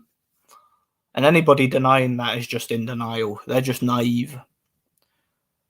Any good book recommendations, they can be boxing related or philosophical. Well, the only book that I've read in recent years is the King James Bible. That's it. I haven't read anything else in a long time. In terms of like philosophical books and stuff like that, I've never really been into that. I've read like obviously fantasy books in the past, like Lord of the Rings and whatnot, but philosophical books, no, I don't really have any in mind. But like I said, the King James Bible, that's the only book I've read in recent years. I actually used to read quite a lot when I was younger. Like when I was a kid, I used to read a lot, and I might get back into it. Thoughts on Jared Anderson? He looks like the best heavyweight prospect out there, and he's only in his early 20s. Crazy fast hand speed too. Yeah, he's a very impressive prospect so far. We just need to see him tested. We really need to see him against some, top 20, top 10 heavyweights, and we'll see how good he is. Little bit untested at the minute. Yeah, do you just watch Canelo's fights for the laugh and amusement? Yeah, I don't really enjoy his fights per se, but I sometimes check them out of sheer curiosity, just to pick them apart, basically, That's basically it.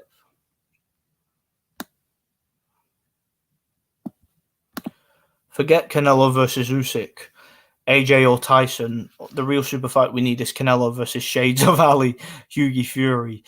The super fight of the millennium. Yeah, man, that'd be interesting, wouldn't it? Canelo versus Shades of Ali. Or or shades of Triple G, Tommy Fury. We could see that fight, you know.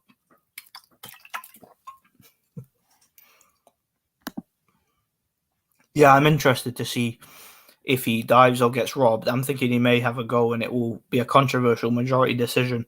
Either way, we know what the result is. Either way, we know who's going to win, don't we?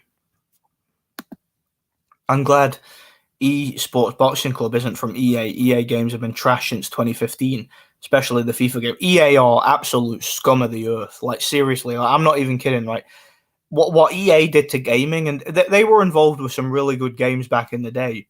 But in recent years, they've literally become a meme and like a sort of a parody of themselves, and they don't even care. Like, they literally are about monetizing everything. Like, when you used to buy a game back in the day, right?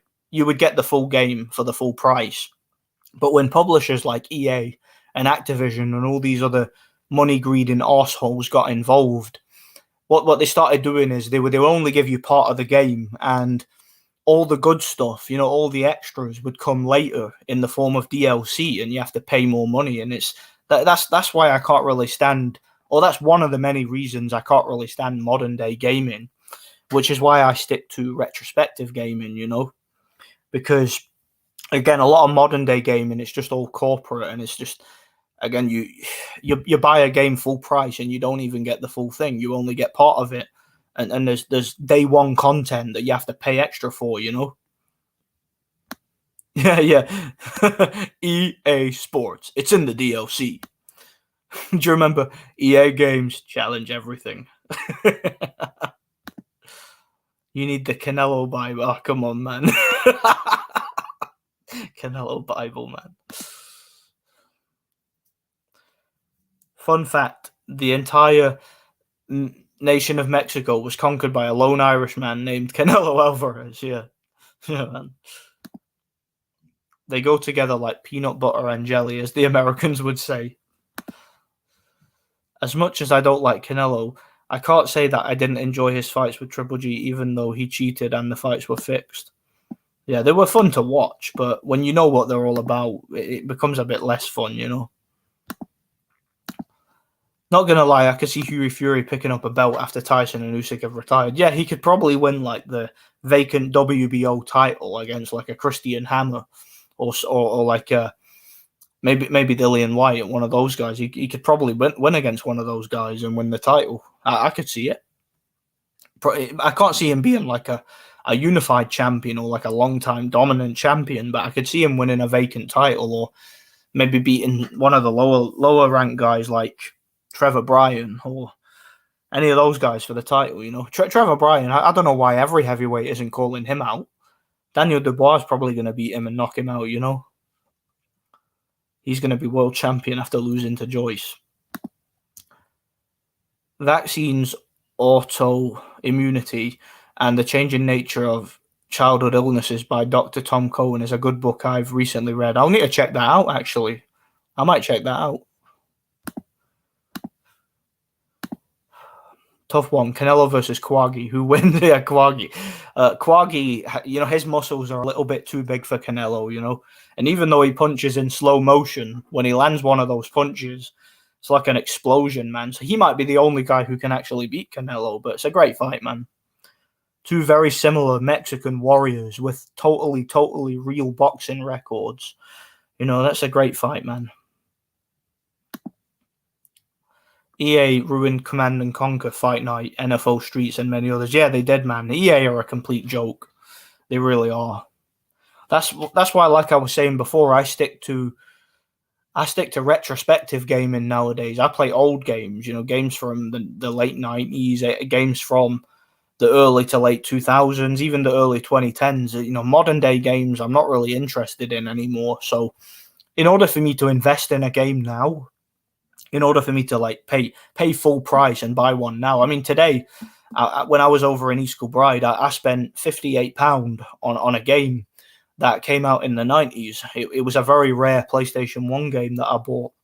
And I'll literally spend that kind of money on an old game, but I won't spend anywhere near that on a modern day game unless it's something I'm really invested in, you know. I think the last modern day game I bought on release was Hitman 3. That was the last game I bought on its release day because I was such a big fan of Hitman. Like I'm a veteran of the Hitman series, so I bought that game when it came out. But unless it's something like that I'm really invested in, I'm not going to buy it on release. I'm not going to pay full price for it. Is what it is.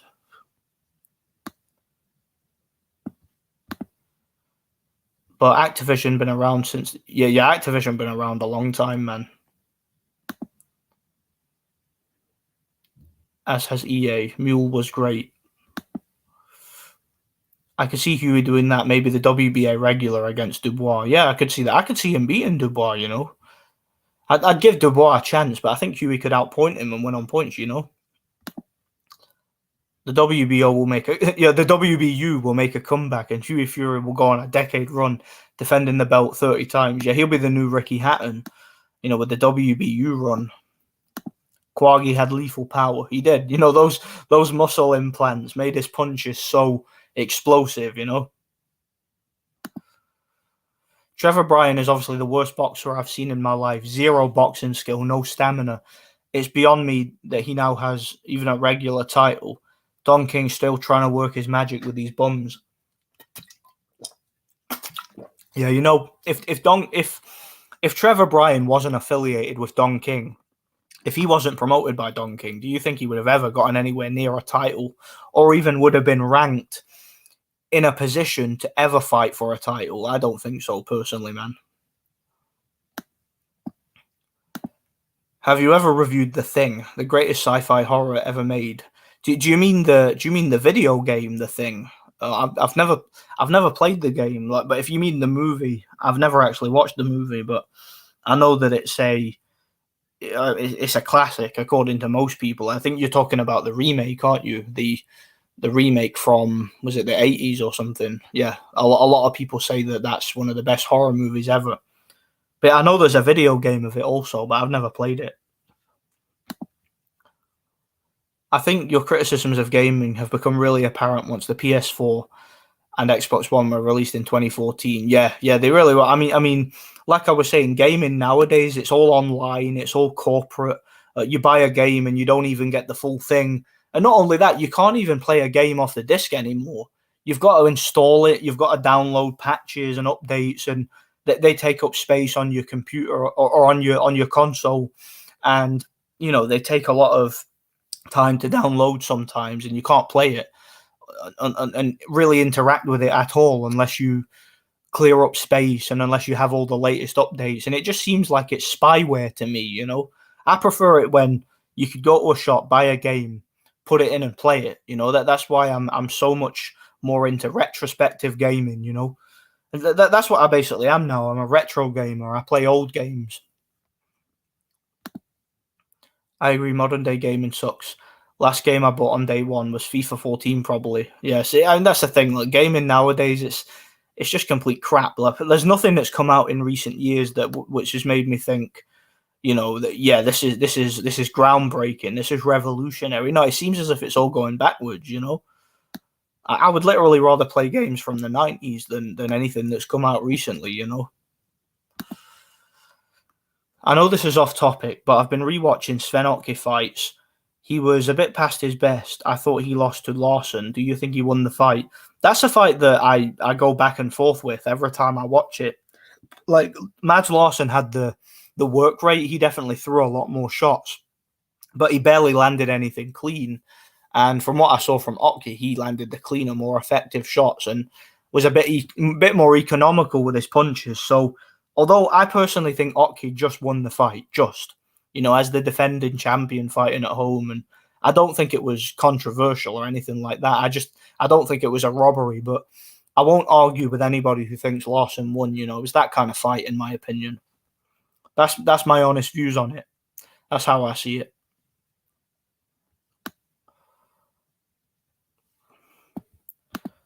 The GameCube era was the best era for gaming. Nowadays, I play my Switch for a couple of hours a week, but I try to be productive and put more hours into training and learning. Yeah, it's good to get the right balance between like obviously if you're a gamer like I am, you don't want to spend all day on it. You want to be a bit more productive. You want to earn money.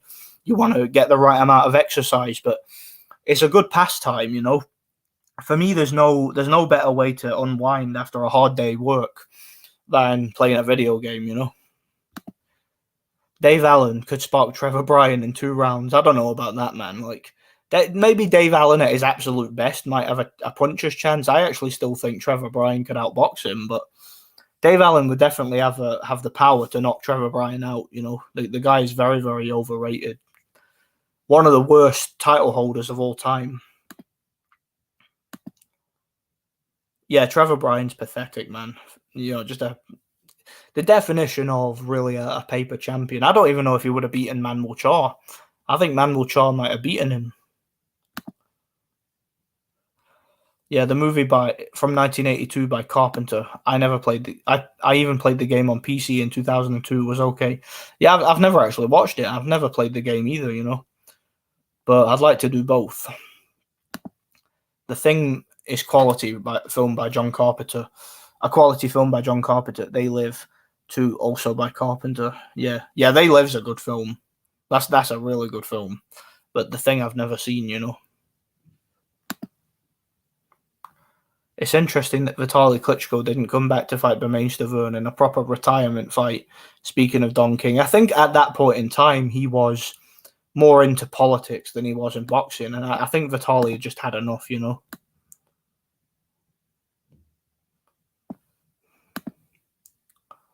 PS4 and 5 are nothing but cinematic garbage. I'm sick of these stupid video games that are basically just movie simulators. I agree. Like I've been saying this for years, mate. See, when they bring out these movies, like, do you remember games like The Order and all that shite?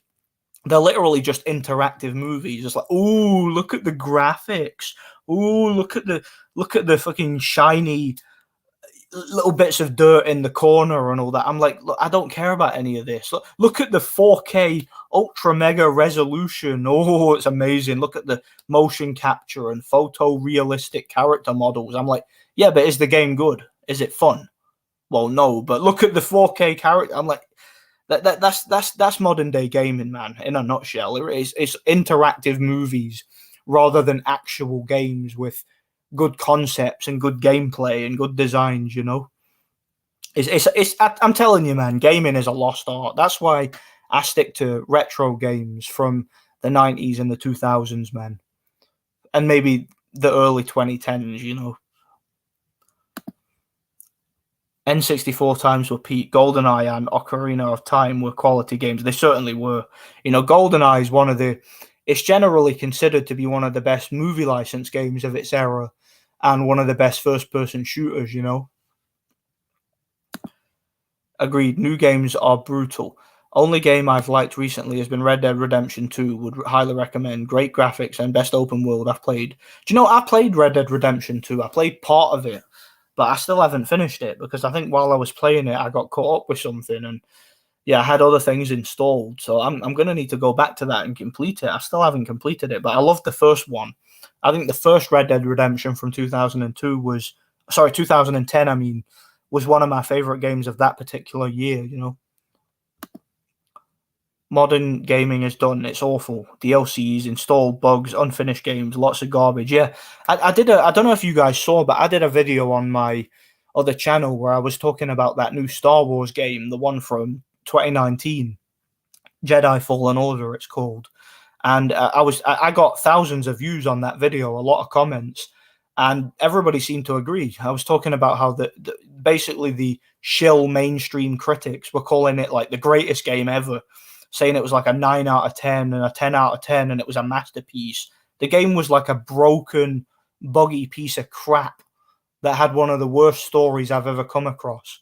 Some of the most boring NPC flipping, Buzz Killington type characters. It had a terrible story, and the gameplay was so repetitive and boring, and old school in a bad way. And it was crap. And it just, for me, that game sums up perfect gaming, that people are willing to accept total mediocrity, you know? And yeah, a lot of people agreed with me in that video. Yeah, I completely agree. I feel games now focus more on the story and graphics as opposed to the gameplay. Yeah. What makes a game great is the gameplay. But people seem to have really forgotten about it, Yeah, no worries, Quaggs. God bless. They advertised eFootball at 2022 as a full game when it only had one game with game mode with 8 teams. Yeah, exactly, man. Like that's what I've been saying from day one, man. Like gaming is just so corporate now. You can't even buy a full game now. Literally, when they release a game, it's like it's episodic, if you know what I mean. You're buying the first episode, then you'll buy the next episode in 5 months,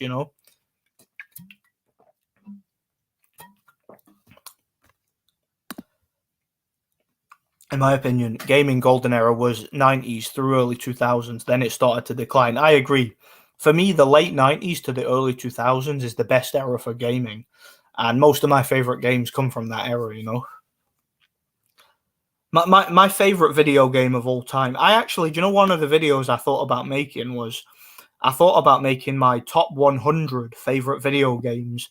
Obviously, that's going to take a long time. I have a big list written up on my emails, and it'll take a long time to obviously acquire all the footage. I've got a capture card and I record gameplay and stuff, and it will take me probably months to make that video. But I'm planning to make one day my top 100 favorite video games of all time, and most of my favorite video games are from the late 90s, early 2000s. So yeah, look forward to that for anybody who's interested. Yeah, the N64 was an instant classic, although Saturday mornings I would wake up and put on GoldenEye, F-Zero, and WWF No Mercy. Yeah, man, N64 was fantastic.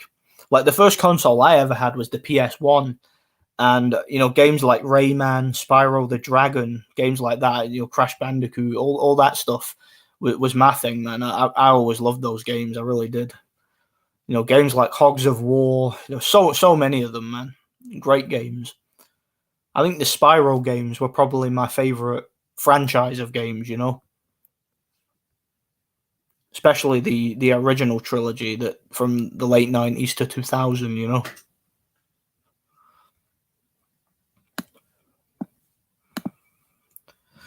The last modern game I completed was one of the newer Spider-Man games back in 2016.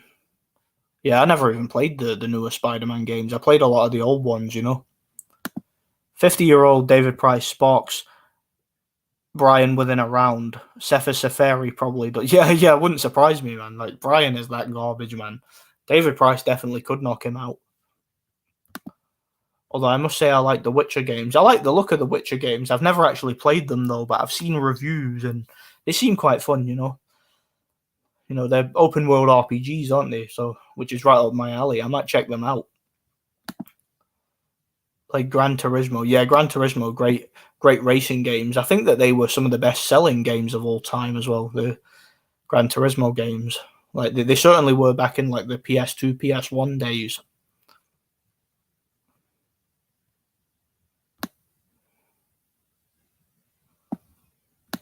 How would Vitaly Klitschko and Lennox Lewis go if they could both fight in their prime? I think if they'd had a rematch, I think Vitaly would have knocked Lewis out. Both of them at their absolute best, I go with Vitaly on points, in my opinion. Spot on. About graphic and technical nonsense, I want atmosphere and immersion, gameplay and fun. Exactly. I could care less about graphics. When I play a game, I want like you said, an immersive experience with a great atmosphere, good writing, good gameplay, fun, a good story, good writing, interesting characters, interesting overall gameplay mechanics, good level design, a bit of variety. So many games nowadays are repetitive garbage, and like I said, they're basically interactive movies. Whereas games from my childhood were a lot more varied and a lot more fun. They all seem to have a lot of replay value. I actually don't think Lewis was that far removed from his prime when he fought Vitaly. Yeah, I don't either, actually. R2-D2 is great, but a bit too big at times. Jeez. Oh, RDR2. Oh, Red Dead Redemption 2. I thought you said R2-D2 then. I misread that, man. Yeah, Red Dead Redemption 2 is a massive game, man. It really is. But that does come with its problems, though, because when a game is that big, you have to make the environment and the open world feel alive, if you know what I mean. There has to be random occurrences and interactions. I always think back to a game like Morrowind, for example. If you guys have ever played the Elder Scrolls Morrowind from 2002, that's one of my personal favorite video games of all time. And at the time, it was revolutionary. It was an open world role playing game. And it had, in my opinion, that game is better than any Grand Theft Auto game, because that game had so much variety in terms of what you could find. It had so many interesting NPCs with interesting dialogue, characters, side quests and choices within the story, and it was such an enigmatic game, and it was so revolutionary. It really was, and obviously its sequels were pretty good too. Oblivion and Skyrim, they were similar, but I don't think either of them had the same kind of fantastic RPG elements that Morrowind had. And I kind of wish that games like GTA and Red Dead Redemption had those same kind of RPG elements, where the open world, it's not just big, it's actually worth exploring, if you know what I mean. Interesting point. My favorite movie license video game was Minority Report on GameCube. It had destructible environments and great physics. Got a GameCube? Get Minority Report. I never actually played that game, but some movie license games I can recommend though. If you guys have ever played the King Kong game from 2005, the Peter Jackson King Kong video game by Ubisoft, check that out. That's actually one of my personal favorite first-person shooters. And it had two game modes basically. You would play a first person shooter playing as Jack, who was the main character from the movie, and he's voiced by Adrian Brody, who played him in the movie.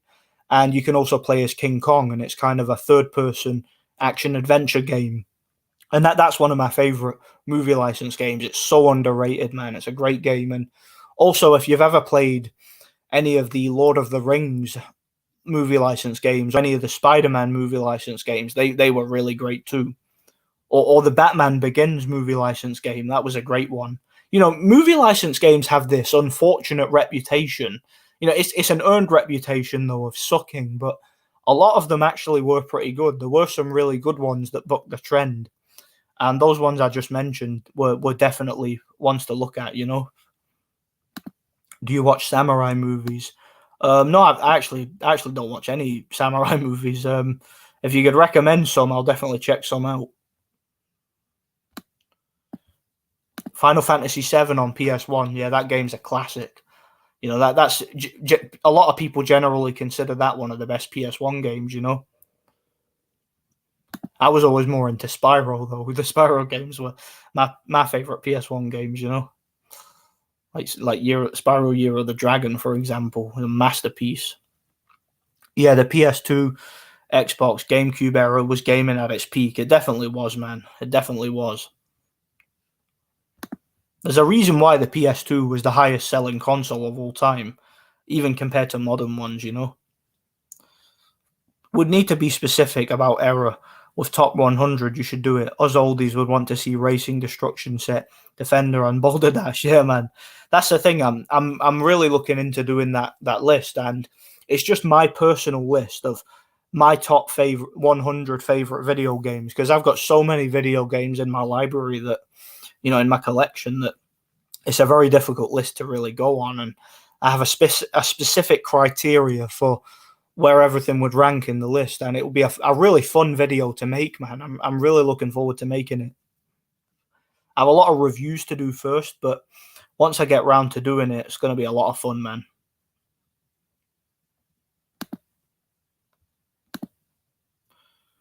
Even Wii Sports was more enjoyable. Yeah, I like Wii Sports. I've got that. That's a great game, man. It's a great game. I really enjoy it. It's a lot of fun. Castlevania, Gothic, Final Fantasy VII, Max Payne, Driver, Quake, Horror, Resident Evil, and so on. Awesome era. Yeah, man. Those are all great games, man. They really are.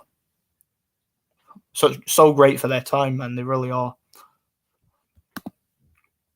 Did you see Tommy Morrison's son KO Hazim Ratman's son? New American Hope is born. Yeah. Neither one of those guys is going anywhere, in my opinion. It's quite funny though. I'll definitely check it out. I'll definitely check it out. It'll be a fun one to watch. One hand, you see you had a bunch of these dumb graphics whores, and on the other, these PC weirdos playing stupid games like Minecraft. Someone tell me why Minecraft and Fortnite became so popular. Trash game. Yeah, you see that game Fortnite. I'm sick and tired of hearing about it. I've never played it. I've never had any interest in it, but it seems to be referenced in like every other movie or TV show, like it's like the biggest thing ever. I just don't understand it. It's like you shoot people and you teabag them and you dance and you do it over again, and a lot of shite. I've never been interested in it, you know. This is what I like about Rockstar games. The graphics aren't exactly phenomenal compared to others, but the stories, characters are great, and the missions are fun. Yeah, yeah. Rockstar have made some great games in the past. I think Vice City and San Andreas, those, and the first Red Dead Redemption so far. Those are probably my three favorite Rockstar games. You know. Of course, loved Morrowind. Have the game of the year still.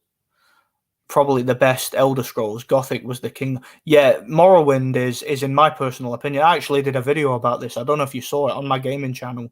I did a video titled "Why Morrowind is the best Elder Scrolls game," and I basically broke down my thoughts on it there. Like Morrowind is, it's one of them games that went over a lot of people's heads because there's things about it that modern day gamers that they just wouldn't be able to resonate with. You know, they wouldn't be able to relate to or have the attention span to play a game like that because it's so hardcore, and it's a game that doesn't have a whole lot of spoken dialogue, but instead you have to do a lot of reading. Not only that, but you have to follow a map because there's no fast travel, there's no quest markers, and it's the type of game that really leaves you to your own devices, if you know what I mean. And it's fantastic. It's got a beautiful soundtrack, a beautiful story, and it's so thought provoking. And it's one of them games that's really rewarding if you take the time to really appreciate it. So, and it has the best RPG elements I've ever seen in an RPG. It really has. So, whereas a game like Skyrim had obviously better graphics, better combat, and was more accessible to most players, Morrowind to me, it felt like a real love letter to RPG fans like myself, you know, and it's, to me, in my personal opinion, in retrospect, it's the best RPG in the entire series, you know. The Red Dead Redemption 2 open world is incredibly interactive with lots of side quests, secret mission, heists, robberies. There's also hunting, fishing. You can spend just hours just exploring the open world. Yeah, you can. That's true. And it's kind of like the first game in the sense that there's a lot of things like you can play mini games and all that. And yeah, it's a lot of fun. And I still need to complete that game. I'm looking forward to getting back into it and completing it and maybe even reviewing it, you know? Did you like Rocky Legends? Yeah, that's a good game. I've got that. Rocky Legends. That was actually a pretty good boxing game, and it was quite funny too. Like you could basically, you had a story mode where you could choose any of the Rocky characters, like Clubber or Drago, and you could actually like go through a career with them, and it was quite fun. I enjoyed that game. Really, really good game.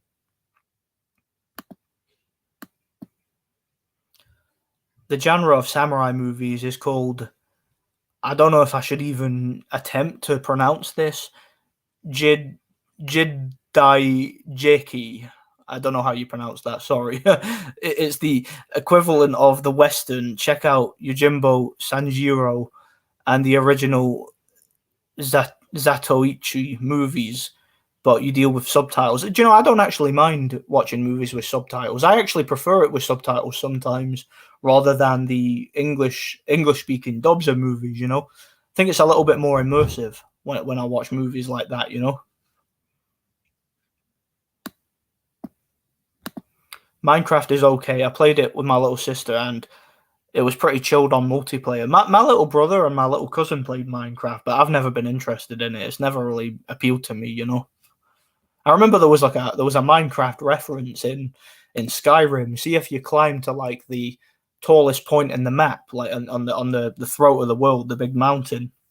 If you climb to the tallest point, there's a pickaxe, and it's called the notched pickaxe, which is a reference to the creator of Minecraft, who was called Notch. And obviously, in Minecraft, you use a pickaxe, Anybody who's played it would know that. It was quite a funny, interesting reference.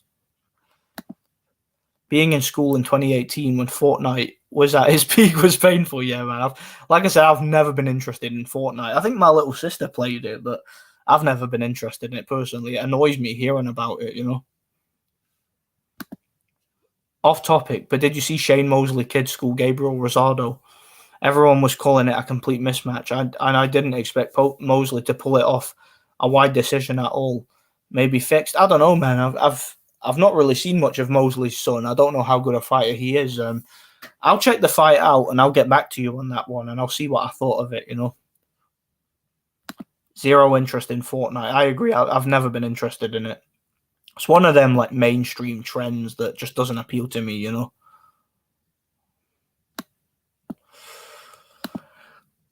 Random question, but are there any gorgeous British Asian girls in your neck of the woods?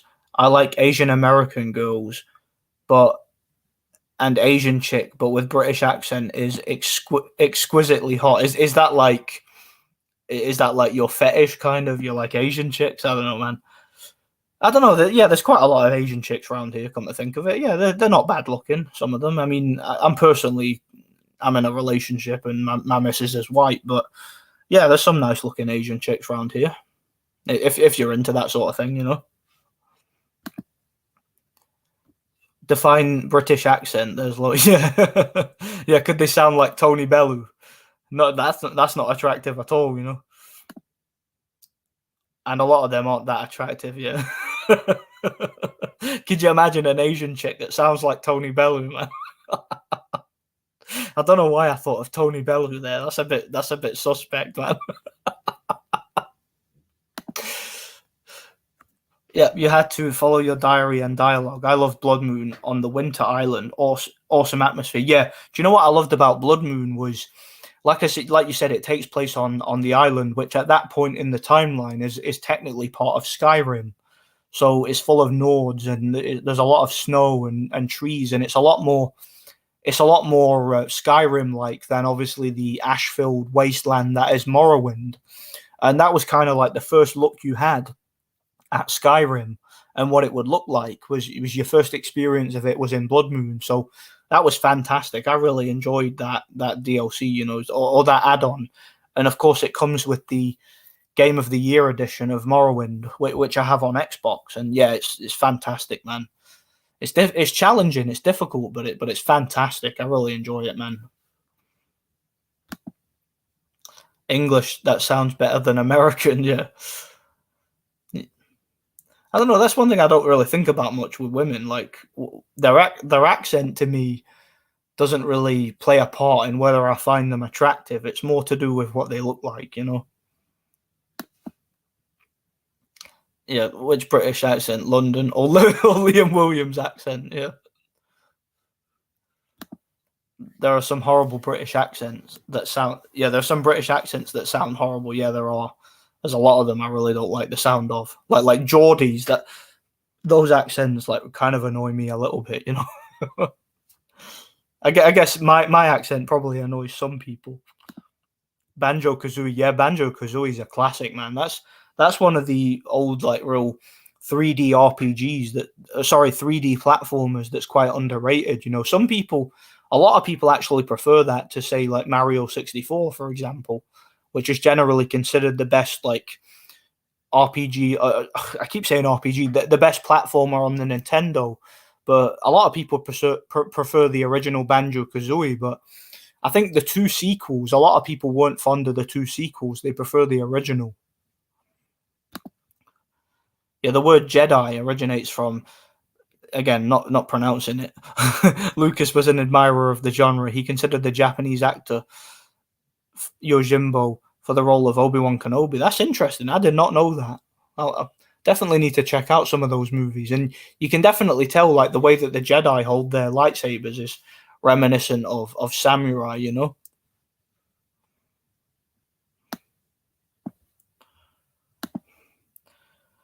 As a boxing expert, I can confidently say that Jake Paul is the number one in boxing right now.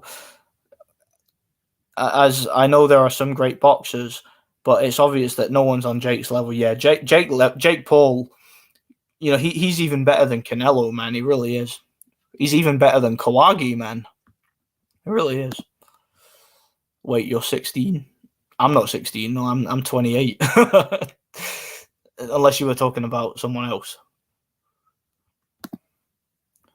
Gabriel Rosado probably needs to retire now. Yeah, that guy's taken too many beatings, man. He's still got power. He can still fight, but taking too many punches, man. I'm not a fan of the Highland, far north Scottish accent. Yeah, I know what you mean. You can like, I'm gonna go to my trailer. You can like, he's not even home, lass. You know that's the type of accent you're talking about, man. Like, if you go up to somewhere like Dunfermline and the way they talk there, and it's like, but where did these people learn to speak, man? But obviously, you go to Glasgow and it's fucking dick, man. And people here sound like even worse. It's funny, man. See you bastard. I'm gonna dare you. Can you imagine? Like, see if I grew up in Glasgow, that's probably what I'd sound like. All right, big man, it's Nordic Warrior here. Here to make a mad video, man. All right, Lee Talks Boxing. How's it going, man? Aye. Lasses with Scouse accents are hot, aye. Aye, they're heavy, mad dino, man. That's enough of that. Wait, girls with Scouse accents are hot? I don't know, man. I don't know about that, man. That's not really my cup of tea. The game I enjoyed the most in recent years was Dying Light 1. Yeah, that was a zombie game, wasn't it? I never played it, but I seen a review of it. Looked all right, I remember when Klitschko humbled Hay. What a time. I was 3 and my dad took me to that fight. You were 3 and you went to a fight, really? Interesting. Starting from a young age.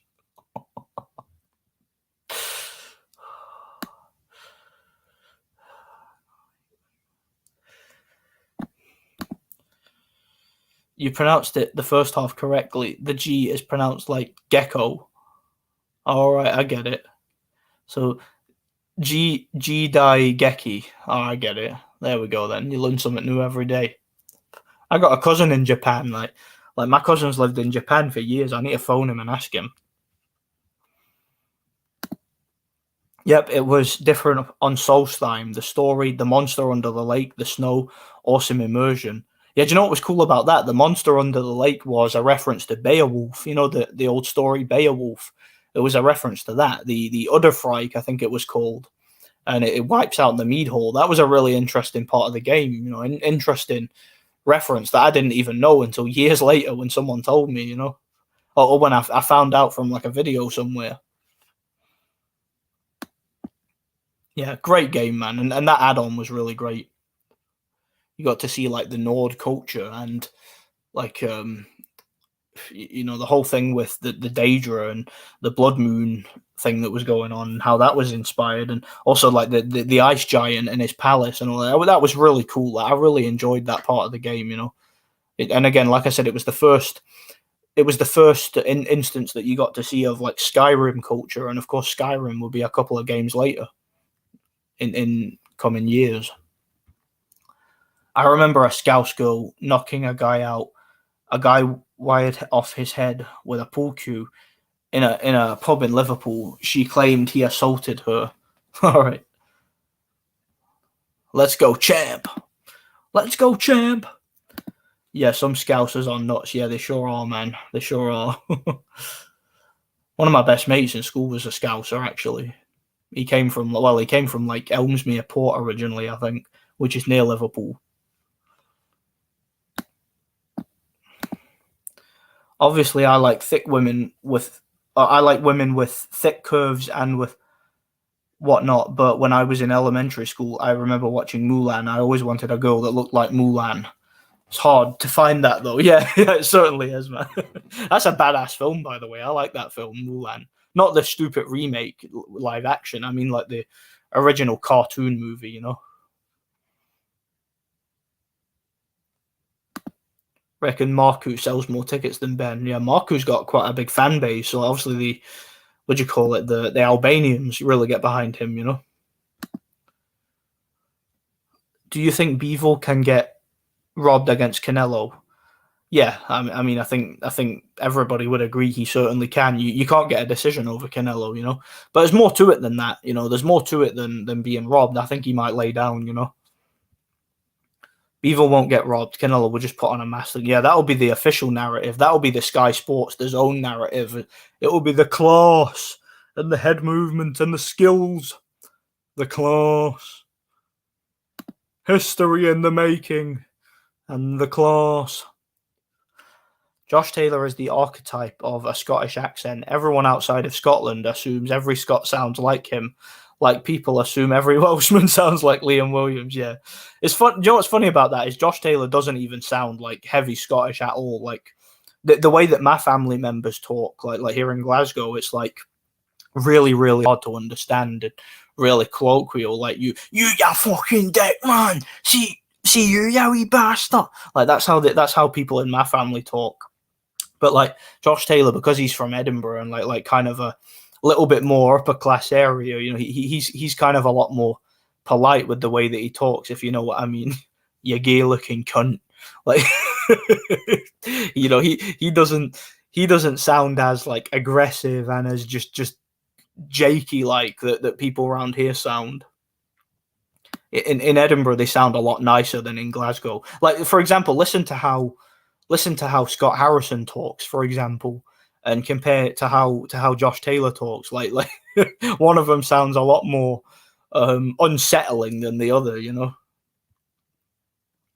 I remember in high school when everything was about zombies. Every video game, movie, and TV show was pushing zombies and made me hate zombies because of it. Now I'm a Frankenstein guy. Do you know, I hate zombies too. I've got to be honest. I can't even watch those movies anymore. They actually give me nightmares for some reason.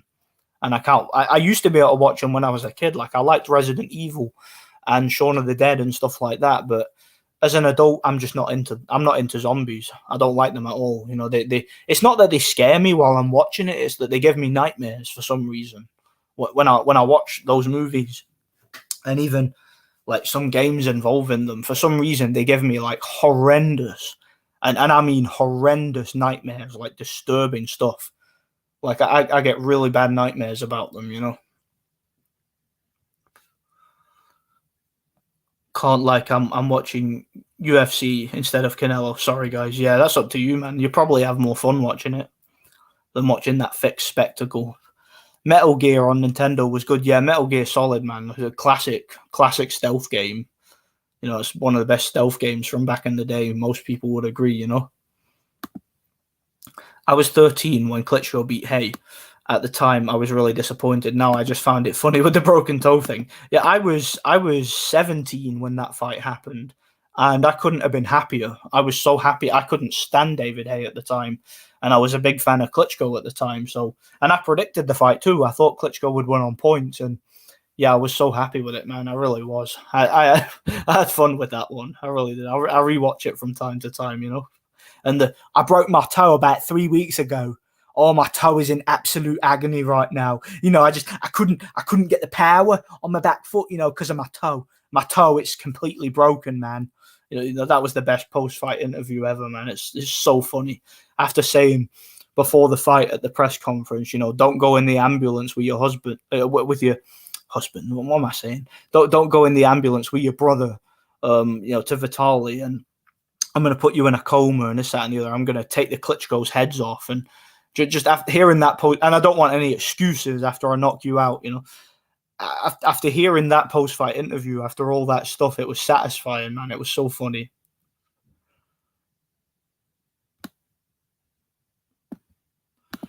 Yeah, the Zelda are great RPGs too. It's interesting though. It's a series I'm not too familiar with, though, Zelda, but they seem to be like they seem to be the go-to thing for a lot of like retro gamers, you know. Dying Light's the best zombie game ever made. Yeah, the Udderfreik or something like that. Yeah, I think it's pronounced the Udderfreik, and it's a reference to Grendel, a reference to Beowulf and Grendel. That's what it's a reference to. And I didn't even know that for years, but when I heard it was a reference to that, I was like, you know what, that kind of does make sense. Albanian women. are the best. Let's be honest. Oh, are they now? I don't know that. I don't think I know any Albanian women. If I do, I didn't notice. So you're not so picky when it comes to women. Yeah, they have to look exactly like Mulan, but he's not too picky though. He needs to find himself some Chinese chick, who ties her hair back and carries a sword,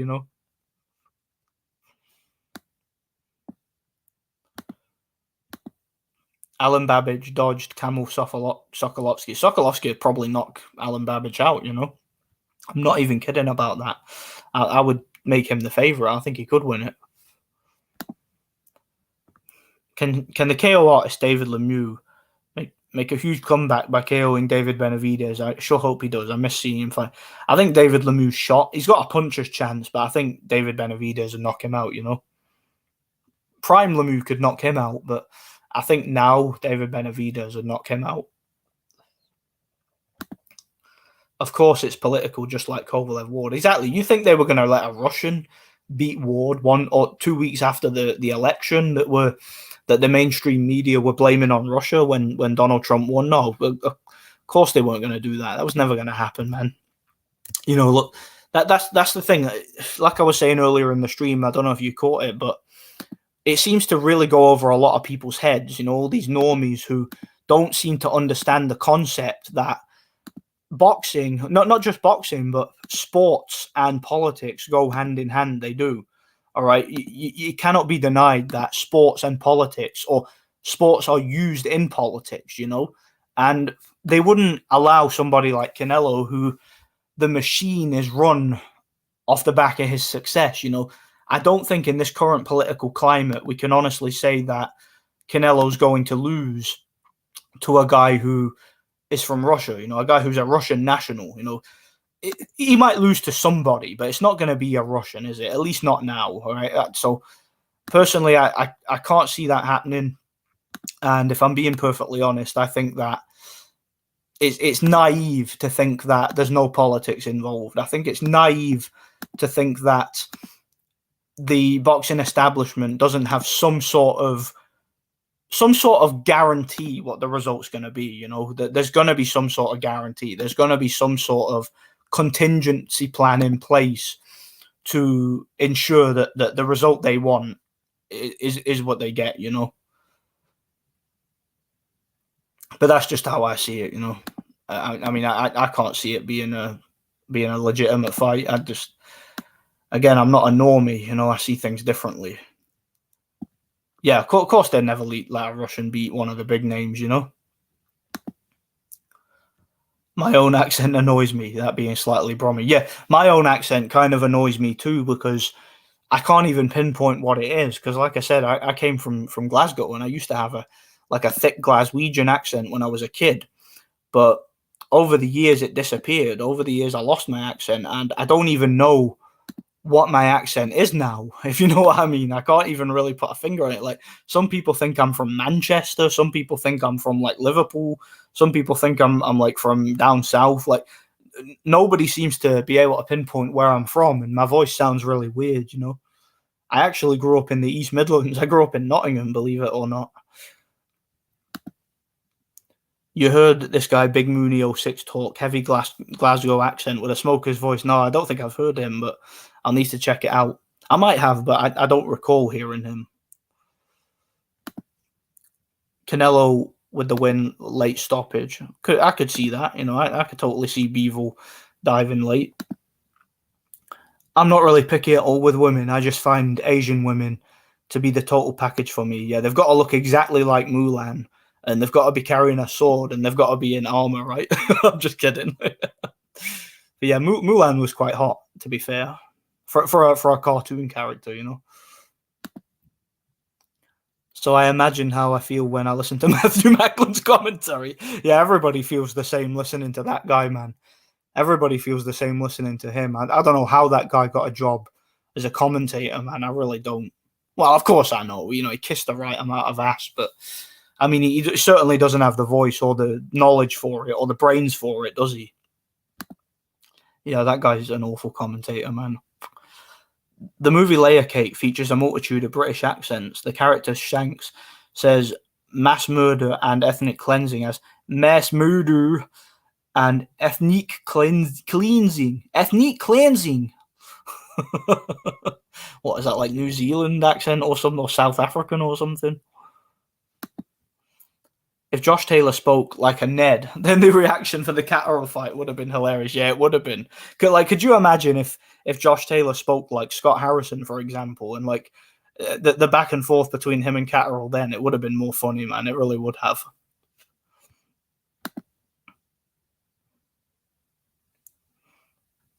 The Dawn of the Dead, 1978, and the first Resident Evil gave me nightmares too back then. Yeah, it's just like anything involving zombies now gives me nightmares. Unless it's like Scooby-Doo on Zombie Island, which is like an absolute masterpiece, like one of the greatest movies of all time. Like, you guys have never seen that, go and watch it. That's the only like zombie thing I can tolerate now, you know. That's honestly one of the best movies ever. I'm not even kidding. Go watch it. What's up, Mang? What's up, Mang? Good to see you here. Boizan, good to see you here, man. God bless. David Hay has admitted to sleeping with 20 plus men. The David Gay nickname has merit. That's disgusting, man. I hope that's not true. I really hope that it's not true. David Hay or David Gay. Evening Nordic. Yeah, how's it going, HM? Good to see you here, man. God bless. Is David Hay gay? I don't know, but according to Lee, he might be. You know, I don't know. Yeah. Well, Chisora has admitted it. You know, Chisora's admitted it on several occasions, which, that is what it is, man.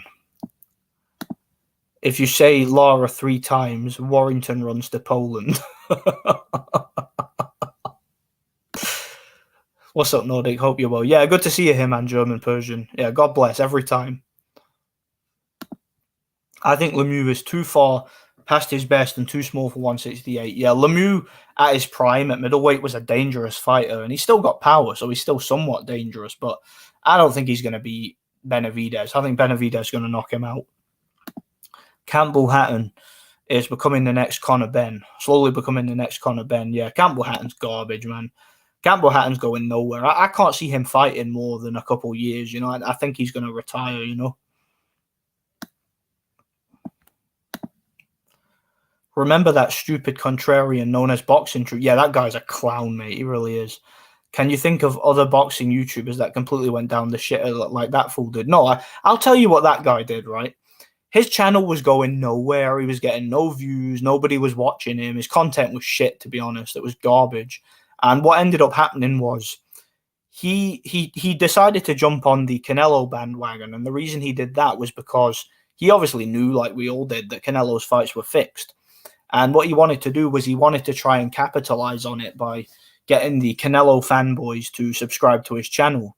So he started making videos, Little G, this, that, and the other. Canelo's the greatest of all time, and just fanboying for Canelo. But what happened is the few people that watched his channel stopped watching it, and it had the opposite effect. And then instead of growing his channel and blowing it up by getting the Canelo fans on board, it ended up completely just destroying his channel. So he became even worse. And I think he's done now on YouTube because, again, it's just complete and utter epic failure, man. You know, that's shilling gone wrong, if you know what I mean. I don't know about other channels, but there have been a lot of channels that I don't really want to name drop anybody, but there's been a lot of channels that went down the shitter too. You've definitely got that Derby accent. Yeah, I've been to Derby loads of times, but I never lived there. I always lived in Nottingham when I was living in England. You know, I spent most of my childhood living in Nottingham, but I originally come from Glasgow. You definitely sound more northern to me. Yeah, it's a difficult accent to really pinpoint. I get a different response every time. People make different assumptions. Even here in Glasgow, people ask me where I'm from, and I say Glasgow, and they're like, "What are you talking about? Where you really from?" And I'm like, "Glasgow, that's where I'm from." But then I have to explain. Yeah, born in Glasgow, moved to the East Midlands, lived there, blah blah blah, moved back. You know, I've always got to explain that to people. You know, and it's getting tiresome. You know, I don't mind doing it on here, but in my personal life, that gets really tiresome, you know, especially when I'm at work and stuff. and when I'm dealing with people, you know. You definitely don't sound like Scouts or from Liverpool. They sound like they're hooking up something from their throat. That's how they sound, innit? Soch ma dich. Yeah, I definitely don't sound like that, innit? He's looking past me already. Usyk. Alexander Usyk. I remember when the H2O tripod incident being a talking point in my school. Those were good times, yeah. He glassed me. He fucking glassed me. I'm going to shoe him. I'm going to physically shoe David Hay. We either do this in the ring or we do this outside the ring. That was incredible, man. His entourage has got nothing on my entourage. He glassed me. He glassed me. Oh, it's funny. That was so funny, man.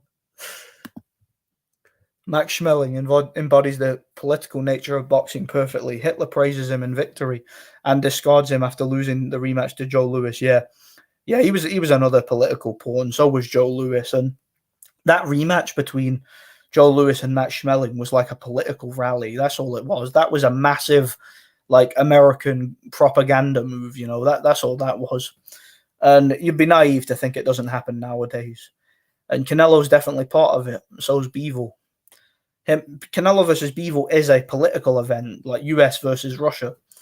Same as the Kovalev versus Ward fight was, you know. Kovalev was completely set up, you know. It is what it is. Sokolowski schooled David Adelaide and got completely robbed. Did you see the £300 gas station attendant Chris Healy? They put him in against on the Fury undercard. No, I didn't watch it, man. I didn't watch the undercard. I didn't see it. But if I did see it, I'd have probably just ignored it, you know. Relatively inconsequential fight.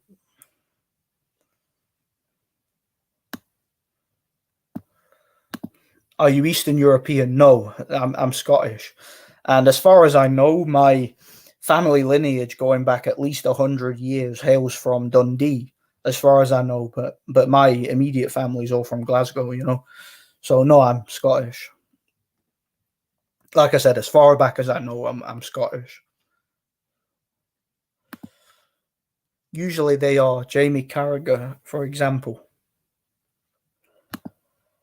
Besides Lomachenko and the Klitschko's, are there other boxers you lost all respect for? For me, it's Kovalev for being a complete idiot and letting Ward have his way. Yeah, Kovalev sold out something fierce, man. He really did. Like, the way that he just laid down for Canelo, and not only that, agreeing to fight Ward in Vegas with 3 American judges and an American referee while he was the champion from Russia.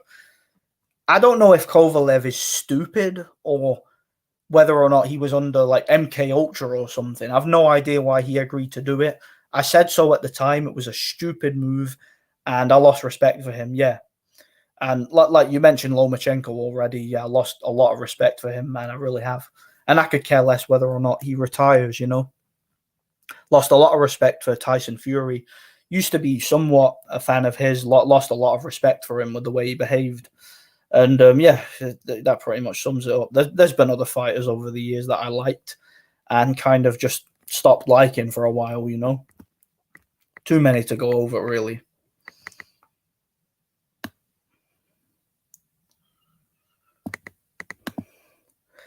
Let's try to hold off on the Asian fetish for a few minutes. Boxing Truth, a total fool. True School. No, I like True School Sports. I got no problem with him. I get on with True School Sports, but and that's not to say I always agree with him. But Boxing Truth, I'm not a fan of, you know. But True School Sports, I've liked some of his content personally. The UK owns Kamil Sokolovsky, and apology. He's been robbed so many times, you can see the sadness in his face. Yeah, I think Kamil Sokolovsky's just happy to be paid, you know. I think the guy's, isn't he like a truck driver who does boxing like part-time? And I think he's just happy to earn a few quid and get paid, you know. He makes good money fighting on the side, you know.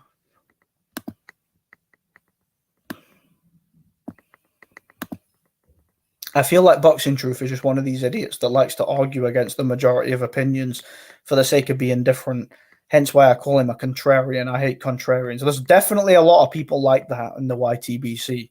Do you know, I've actually been accused of that myself, which is not true. You know, I'm not a contrarian in the slightest, but some people accuse me of it, and I can see what you're saying about Boxing Truth. Yeah, I can certainly see it. Have you heard the clown John Boxing? John Boxing's a tard, mate. Like, I don't listen to a single thing that guy says.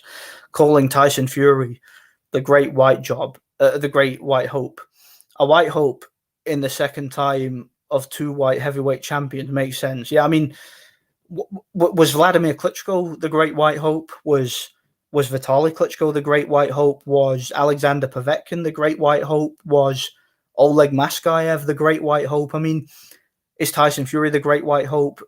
You know, was how is Usyk the Great White Hope? Like, how many Great White Hopes do we need? How many Great White Hopes does there have to be in recent years in heavyweight history, that to the point where it doesn't become about being a Great White Hope and it just becomes about the way things are, if you know what I mean? Like, I don't understand. But like I said, I'm becoming dumber having even entertained that idea. Like, that guy John Boxing, he's the type of person, the more you try to reason with a person like that and the more you listen to the things he says, the dumber you become. Everybody becomes, you lose IQ points even like entertaining the ideas that guy comes out with, you know?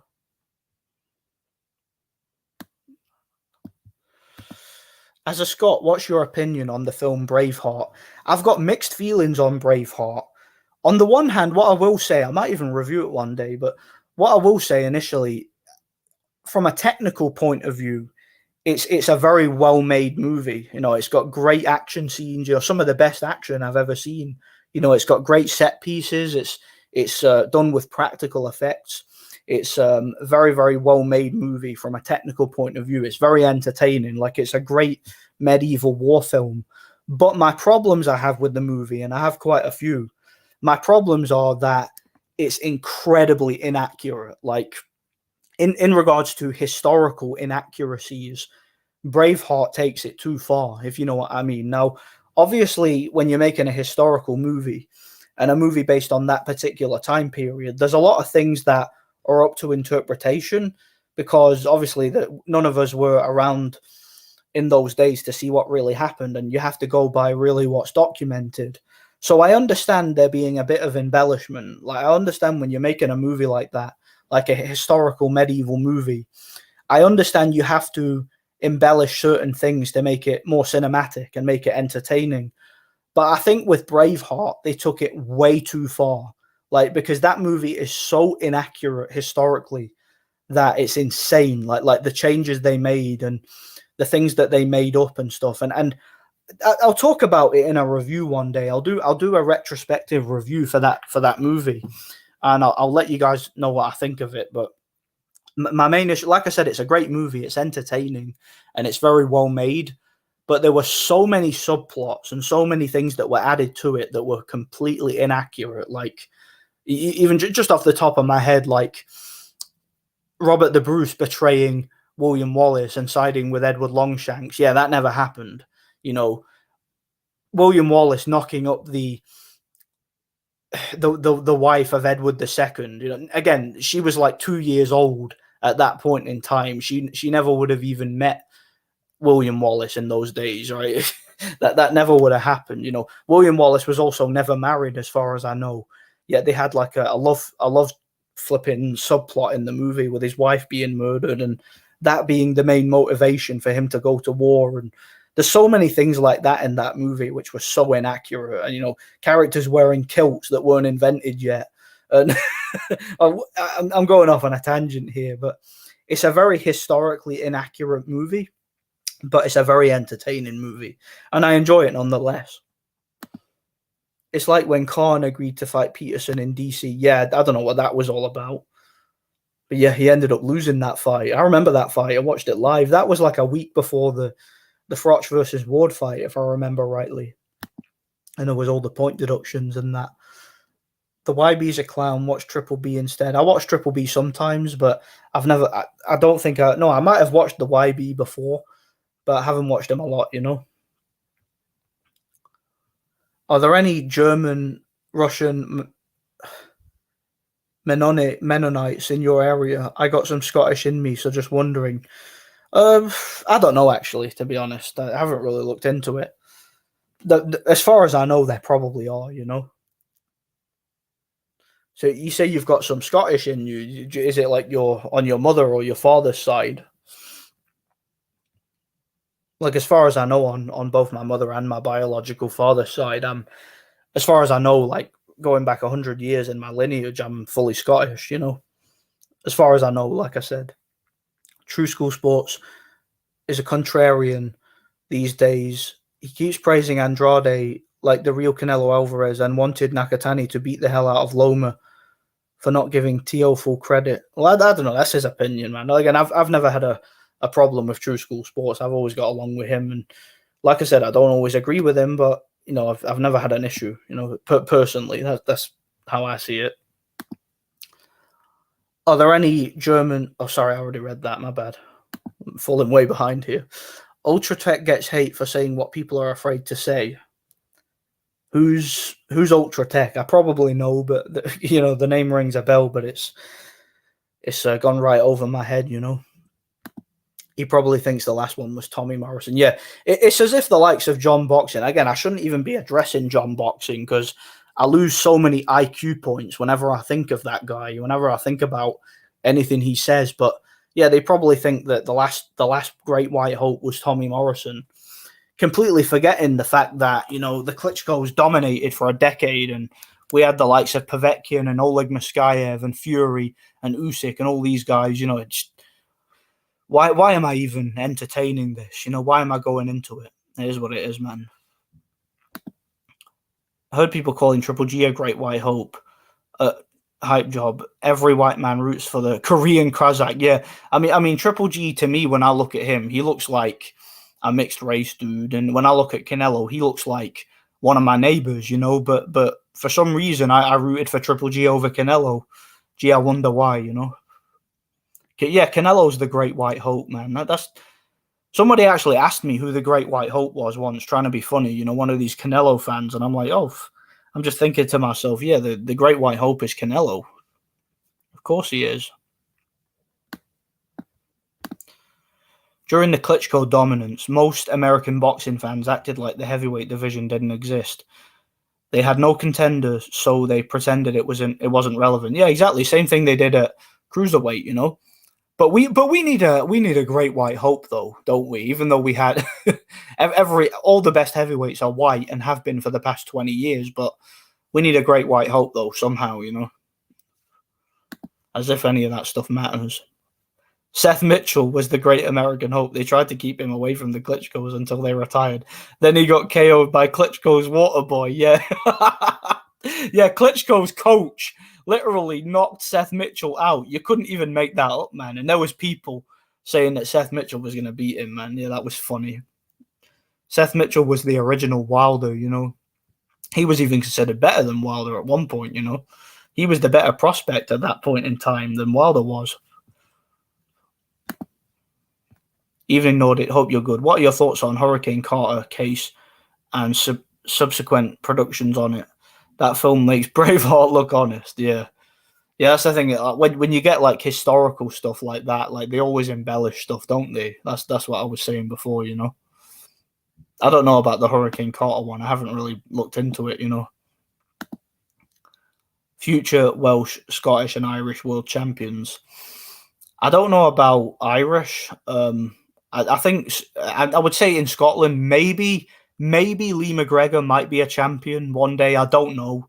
He hasn't looked that good in his last couple of fights, but you never know. I do think he still has a lot of potential, But maybe from Ireland, Michael Conlan. Michael Conlan could be a world champion, I know he got knocked out, but he was on the verge on some people's cards of winning the fight. So maybe he could win a world title one day.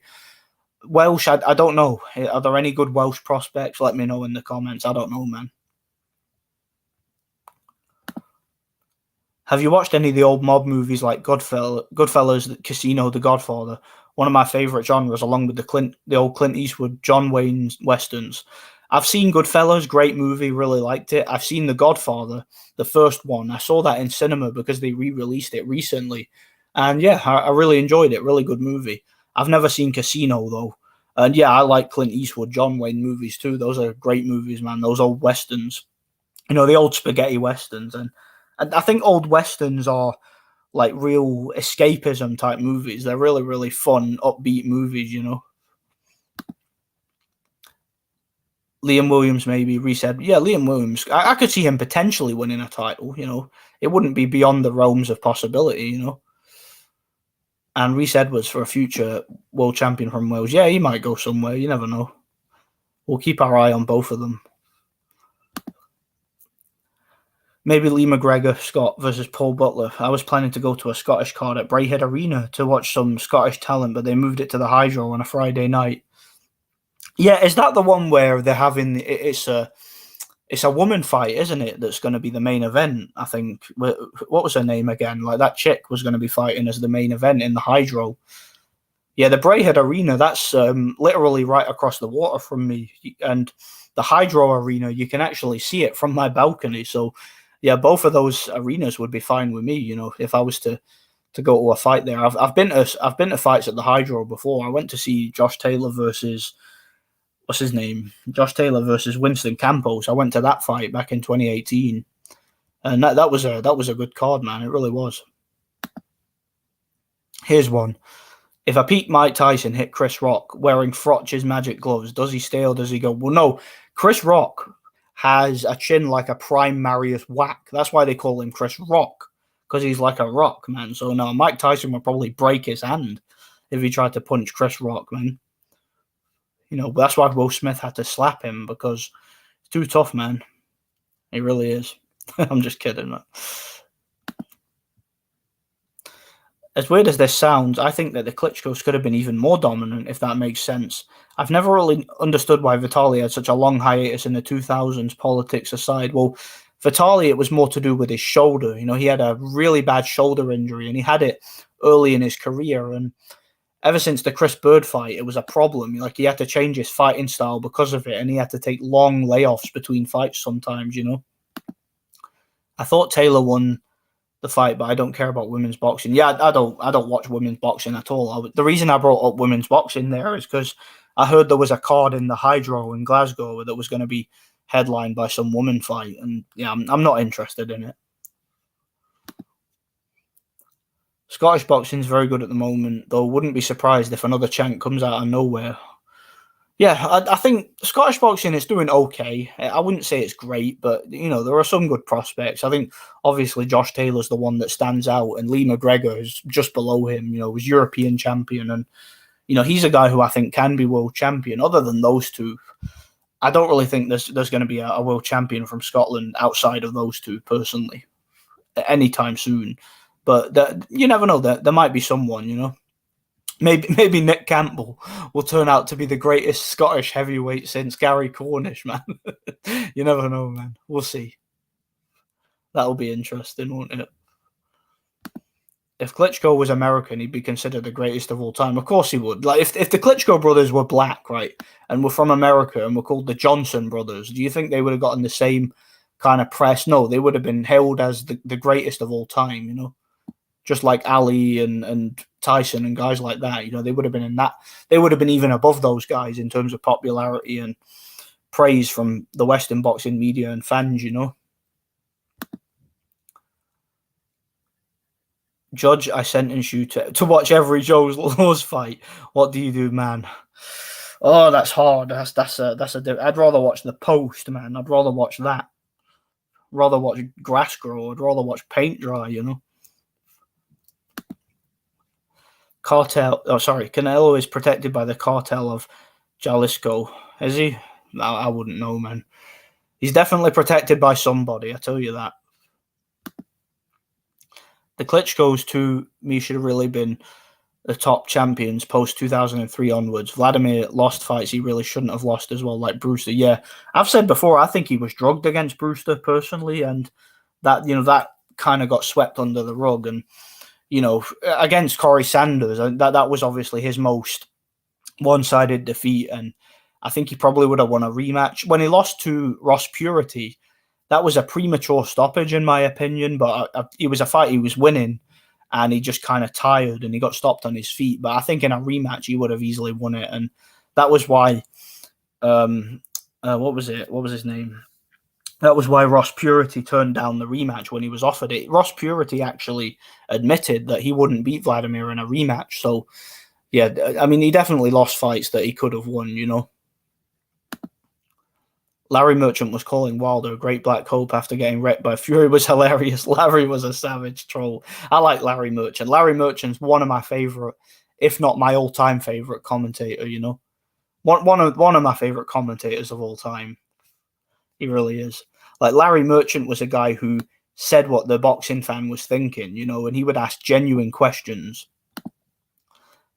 Absolutely insane how they stripped Casemiro and handed it to Butler for simply using a sauna. Absolute insanity. Never seen anything like it. Didn't know the British Boxing Board of Control had that much power. Yeah, that was shocking to me. Like, literally, I've never seen anything like that either. I've never seen them. Because how do they know that he used a sauna to make weight? And how do they know Butler didn't use a sauna? Like, what's going on there? I don't get that at all. So what if he was in a sauna? Saunas are not illegal. Like, since when were saunas illegal in boxing? I get if you can kind of prove that he was using it to try and make weight, but how can they prove that? How can they have evidence and proof definitively that he was using it to make weight? It doesn't make any sense to me. That was such a weird situation. Casino is awesome. I've never actually seen it, to be fair, but I'd like to check it out, you know. How good is Joe Cordina? Isn't he fighting for a title eliminator soon enough? Is he? I didn't hear that. I have no idea. Probably is. I don't know, man. I actually prefer Goodfellas. Yeah, I enjoyed Goodfellas. That's a good one. Anyone know what time the Canelo Bivol ring walk is? I don't know, man, but it's in America, isn't it? So probably be around about 4 a.m. or something like that, but I don't know, man. Best Western show was Justified. The main character, Rylan Givens, played by Timothy Oliphant, the real Agent 47, is the baddest TV show on the planet. He's a sociopathic U.S. Marshal with a fast draw. I might check that out. Yeah, Timothy Oliphant, he played Hitman in the first... He played Agent 47 in the first Hitman movie. I remember that. He was also in that show, The Mandalorian, and he's been in a few other things, you know. I think he wasn't he the bad guy? He was the bad guy in Die Hard 4, wasn't he? I think. Yeah, he was.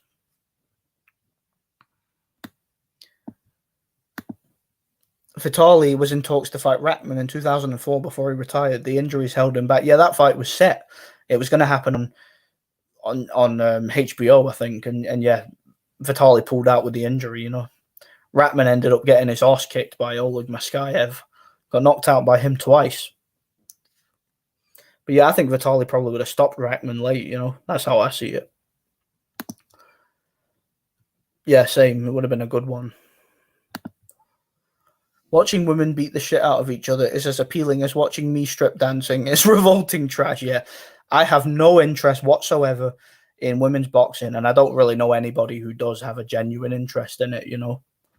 It's just politic, Marxist nonsense. There were some good fighters about in the 2000s. I think people sometimes fail to recognize how good Vlad and Vitali really were. They were dominant because they were top 10 ever, both of them. Yeah, they were dominant, and they were more dominant than we've ever seen in the heavyweight division, and more dominant than we see now, you know. I can't see Fury, Usyk, or AJ, or Wilder, or any of those guys, or Trevor Bryan, or any of those guys being as anywhere near as dominant heavyweight champions as the Klitschko's work, and I can't.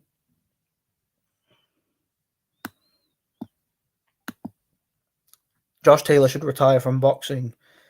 He's annoying me even more than Loma at the moment. No, he can retire if he wants. He's undisputed. Got nothing more to prove. If he wants to retire, it's up to him, you know. I wouldn't have a problem with it. Yeah, that was the main event. Hannah Rankin versus some Mexican. I was interested in the undercard. Yeah, it was a good domestic undercard, but I would have probably considered going to it if if it was actually just if there was no women boxing. I'm not interested in that crap. I'm not buying a ticket to support women's boxing, especially when they're forcing it on us as a main event. Unpopular opinion, Vitaly Klitschko beats Mike Tyson. I said, yeah, I agree. I think Vitaly Klitschko dominates Mike Tyson. I think Vitaly Klitschko beats the absolute crap out of Mike Tyson, dominates him, wins every round, and knocks him out late. I personally think he would. It'll be like the Samuel Peter fight, but just not as one-sided and with a more brutal knockout. I don't think Tyson would quit on his stool. I think Tyson would go out on his shield and he'd get knocked out cold, Late knockout for Klitschko, in my opinion. I think Ben Crockett looks good. Could be another future Welsh champion. Yeah, well, you never know. The Welsh could be, they could be doing well at the moment. They could be making a bit of a comeback. Vitaly takes the kitchen sink off Tyson for a few rounds, then breaks his heart late. Yeah, absolutely. I agree. I think he destroys him. I do. Wins easily. I do. I think it would be a one-sided fight from start to finish. And I think he would just outbox him and beat him up from the outside. There was a Scottish lad who medalled at the Amateur World Championships, Reach Lynch. Wonder if he'll do anything on the pros. Was he on that card? Yeah, I've heard the name Reese Lynch. I've seen his record, but I've not watched much of his fights. So, yeah, we'll see how well he does. Maybe he could be a future champion, and yeah, I'll definitely be keeping a close eye on him. Yeah, good fights happened in the 2000s heavyweight division, some involving the Klitschkos. But if Americans aren't running the division, it's irrelevant. Yeah, Americans have this just disgusting level of arrogance about them where if they're not involved, if they're not winning, they just write it off completely, just like they did with the cruiserweight division when the likes of Marco Huck and Denis Lebedev were dominating. Oh, well, there's no Americans there, so it's a weak division. Just absolute nonsense, in my opinion. Like, in my personal opinion, I think that the heavyweight division was stronger during the Klitschko era, but that's just how I see it. Cordina fighting Ogawa. Oh, yeah, he's fighting. I forgot all about that. He's fighting Konichi Ogawa. That's an interesting fight. Yeah, that's the guy that beat Tevin Farmer. Then he tested positive for some banned substance and they took his title off him, didn't they? You think Cordina will get KO'd early? He might, man. In fact, I think I saw your prediction video for that. Yeah, I think I watched it. That's right, you were picking him by KO. Yeah, you might be right, man. Ogawa can punch and he's got good boxing skills, But we'll see. Good luck to Cordina, We'll see how well he does in it. They do. Yeah, people do massively overrate Mike Tyson. Good fighter, but not this unstoppable force of nature that people think he was, I don't think he would have beaten Vitaly, in my opinion. I give Vladimir a good chance of beating him too, Bigger, better fighter. I don't think the Purity Klitschko stoppage was early at all. Purity took all his best shots with his high guard, completely tire him out, and would have given Vlad serious CTE if it wasn't stopped. That's not how it looked to me. I mean, Vladimir was gassed, but I think if he'd been given a chance, he could have grabbed hold and he could have spoiled his way through it, and he could have won on points, But either way, I don't have an argument with it. I just think that Vladimir, it wasn't beyond the realms of possibility that Vladimir could have gotten through it, I mean, if Fury wasn't stopped against Wilder or against Otto Wallin, then I don't see why Vladimir should have been, The reality is that an ancient declining Klitschko lost a very close fight to the best fighter of this generation while on PEDs, then let the second best guy of the time, AJ, off the hook. Yeah, that's a good way of summing it up, Do you think you got some kind of pervert? You got to be some kind of pervert to like women's boxing. Yeah, you got to be like some weird, women hater who likes seeing them beat each other up. I don't like seeing it personally, man. Do you think Felix Sturm would be undisputed in today's middleweight division? I don't think he'd be undisputed, but I definitely think he'd be a long-time champion.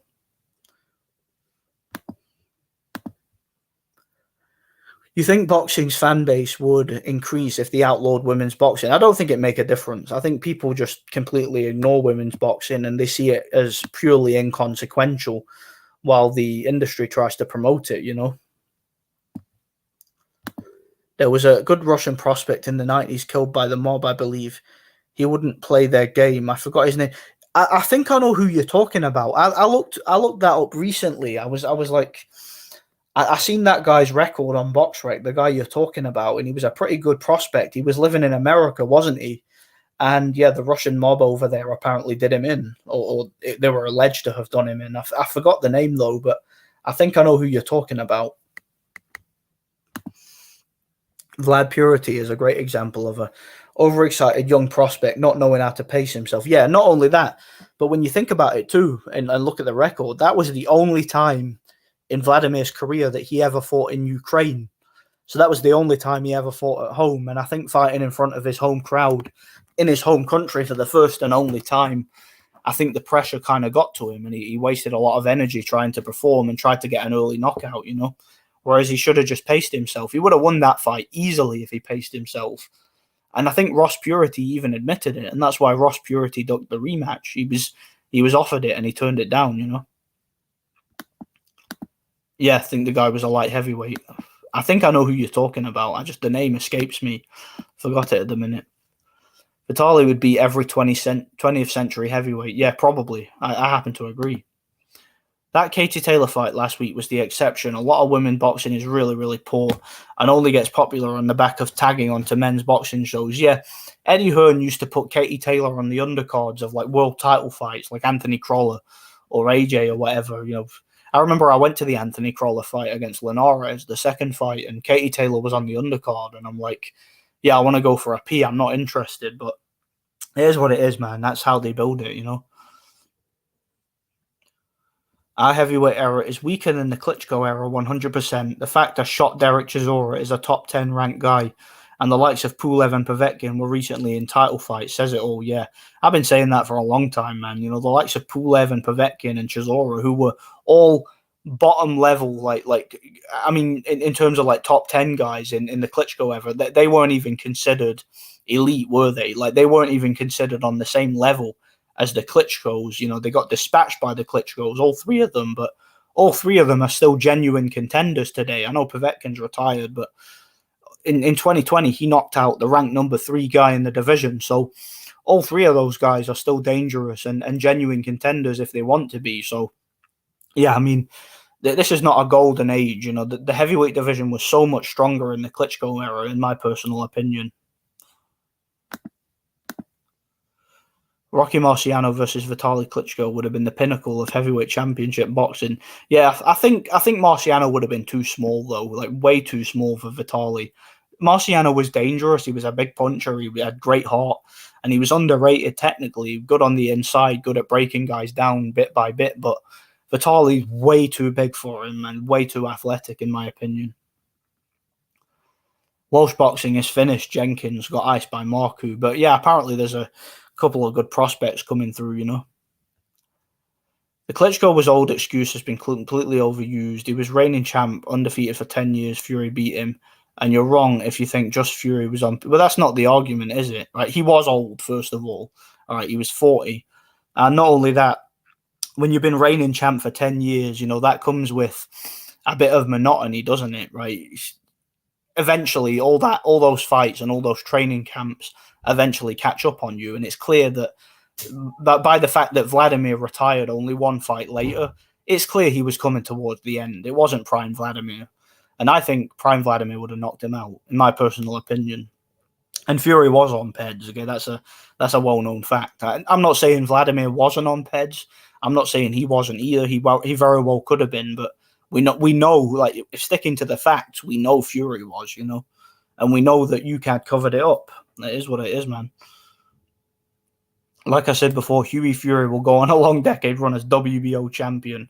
As WBU champion. He's the only guy that can match Klitschko's dominance. I can't wait to watch his defenses against Rafael Zambanolo, man. Yeah, I could see it. You know, I really could. He could have a similar title reign to Ricky Hatton, you know.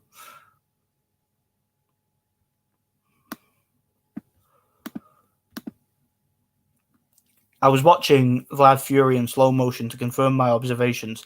Vlad landed many more punches, clean punches in the first 5 rounds without having taken anything from Fury. We'll watch the rest. Yeah, that was a very close fight. Could have gone either way. Fury basically just hustled and spoiled his way to a decision win that he didn't deserve, in my opinion. In my opinion, it should have been a draw, but that's just how I see it. How do you think the rematch between Klitschko and Fury would have gone? I think Klitschko would have performed better. At the time, I wasn't sure. I felt maybe Klitschko was too old and past his prime, but in retrospect, I think Klitschko might have actually knocked Fury out in the rematch because he was coming for him, and Fury was looking in an absolute state in the build-up to that. So I think Vladimir might have actually went after him and might have knocked him out. That's how I potentially would see it. People like to write off Tyson because in the later fights in his career, but he was miles out of his prime by then. I think he gives to Klitschko as a very hard fight if the 1988 version fought. He definitely has a puncher's chance, but Tyson was too basic and limited, in my opinion, for either one of them at their prime. Boitsov. Oh, you're talking about Boitsov. I don't think the guy meant Boitsov, but I know what you mean in regards to him. He was a heavyweight contender, and he was supposed to fight Vladimir Klitschko at one point, but he ended up getting beat by Alex Leopai in the title eliminator, and Alex Leopai became the mandatory, and Klitschko fought him instead. But what happened to Boitsov is he got crippled in an accident, and there was speculation. I don't believe it was ever proven, but there was some speculation that a Russian mob or somebody associated with him might have had something to do with it. But as far as we know, the official story is that it was an accident, and no one really knows what happened to him after that. I think he's been completely silent on social media, but I don't know what happened to him. I don't know what's happening with it. I don't know what happened to him, whether he survived or whether he's permanently disabled, but we'll probably find out one day. It is what it is. I'm pretty sure Vlad would have stopped Fury on the rematch, or at least won wide on points with a couple of knockdowns along the way. Yeah, he could have. I mean, the fight was going to be in Manchester, though, in Fury's hometown, so you never know, man. I feel bad for Canelo. Bivol going to beat him bad. Nah, he won't. Bivol won't beat him. I don't think so, anyway. Tell you what, if you're right, I'll give you a shout out on here, I want to see one of the Tommy Morrison sons KO Wilder in a cherry pick go wrong. That'll make the LDBC eternally butthurt. Could you imagine Tommy Morrison's son knocking out Wilder? Like the son of the great white hope of the 90s comes back and knocks out Deontay Wilder. That would be so funny, man. That would be so funny if that happened, man. Man, could you imagine it? I rate Prime Mike Tyson highly, but he was not completely unbeatable. Yeah, I agree. Johnny Fisher versus Pulev. Pulev would completely school him and win on points, I think. Did you think Crawler's gloves were dodgy? He suddenly started getting KOs left, right, and center. Yeah, Crawler wasn't known as a puncher. Then he went on to knock out guys like Ismael Barroso and became world champion and that. So could have been dodgy. There was definitely some speculation about it at the time, but that kind of got hushed up. I definitely need to look into it. I was always thinking that Froch's gloves were dodgy and Bellew, but definitely Froch's. Like his glove situation was a very disturbing one, in my opinion. It really was. It's not just boxing. The attempts to push women's cricket and football to equal the men's versions really do my head in as a fan of both. Yeah, it'll never work organically. They'll have to do a heck of a lot of social engineering to make that happen. All right, this was a great live chat. I'm going to go for a walk. Hopefully I run into an Asian girl that looks like Milan. Wish me luck and God bless. Yeah, God bless, man. And good luck with that. Thanks for stopping by, man. God bless. Hughie Fury's run as WBU champ will rival Audley's epic WBF reign. Wonder if the Dutch Sonny Liston and Thomas Bonin are still fighting. Yeah, man. Joe Laws is another Dave Allen. Yeah, I can see the similarities. I really can, man. Another sort of gimmick in the sport. Hughie Fury versus Nick Webb for the WBU title, mouth-watering proposition. I can imagine that on Channel 5, and I can imagine them hyping the crap out of it, you know? I could totally see it. And they tried to announce it as like a genuine world title fight. Fury's body language and clowning made him seem more dominant than he actually was versus Vlad. He wasn't dominant at all. That's the thing. He spent most of that fight running and showboating and spoiling, and it could have easily gone the other way. Vladimir could have easily gotten the decision, which makes me think that it might have been a predetermined outcome, you know? For all I know, it could have been, but I don't know, man. I train at the same gym in Brighton as Eubank and Webb. Or do you now? Do you know them personally? That's interesting. Funnily enough, 7-foot Audley wipeout victim Justin Julius Long was still fighting a couple of years back. Yeah, he was, wasn't he? Yeah, I'm pretty sure he was. The legend that is Alex Leopold. Yeah, shout out to Alex Leopold, man. Alex Leopold. Eubank brother death don't add up. He was against vaccine and got killed the next day. Government death. Oh well, maybe. You know, if he didn't he drown? I heard he drowned, and that was what happened to him. But maybe there was more to it. I'll definitely need to look into it. Hughie Fury against a prime Audley Harrison in a unification would have been incredible. Yeah, it would have been, man. That would have been amazing.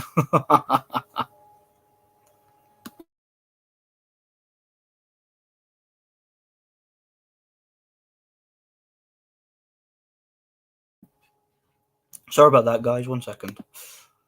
Did you see Fury denounce religion recently? He said, "I'm not a religious person." They really got to him, if you know what I mean. Look, I called this a long time ago. So did you, man. Tyson Fury's a sellout. He sold out. He, I don't know what happened to him. Somebody got to him. Somebody offered him a deal and he took it. And he's not the person he was. And kind of makes me wonder if it was planned from the beginning. Was he there to make a fool of us, you know, to make us Christians, you know, because a lot of the stuff he said, he's blaming it on his mental health issues, you know, that rather than actually being genuine. So was he trying to make us seem crazy, and was he it seemed like it was all planned? But either way, Fury has completely sold out, and it doesn't surprise me that he's saying that, you know. It is what it is, man. I mentioned on the video, you should watch Froch versus Barney pre-glove switch. Hits Barney with the kitchen sink, he stays up comfortably. Takes 11 rounds to get rid of Brian McGee. And then, yeah, I mean, Froch went 12 rounds with the likes of Brian McGee, Barney, Charles Adamu, like literally going the distance with journeyman, having to rely on premature stoppages. And all of a sudden, he ends up with one-punch knockout power in his late 30s or in his mid-30s, at like 34, 35 years old. He ends up with one-punch knockout power. Man, it doesn't make sense to me. Fury's WBU title defenses will go as followed: Rafael Zambanov, Danny Williams, Kamil Sokolovsky, Nick Webb, Alex Leopold, Cash Ali, Dave Allen, Lenroy Thomas, and a 50-year-old Derek Chisora. Do you know what?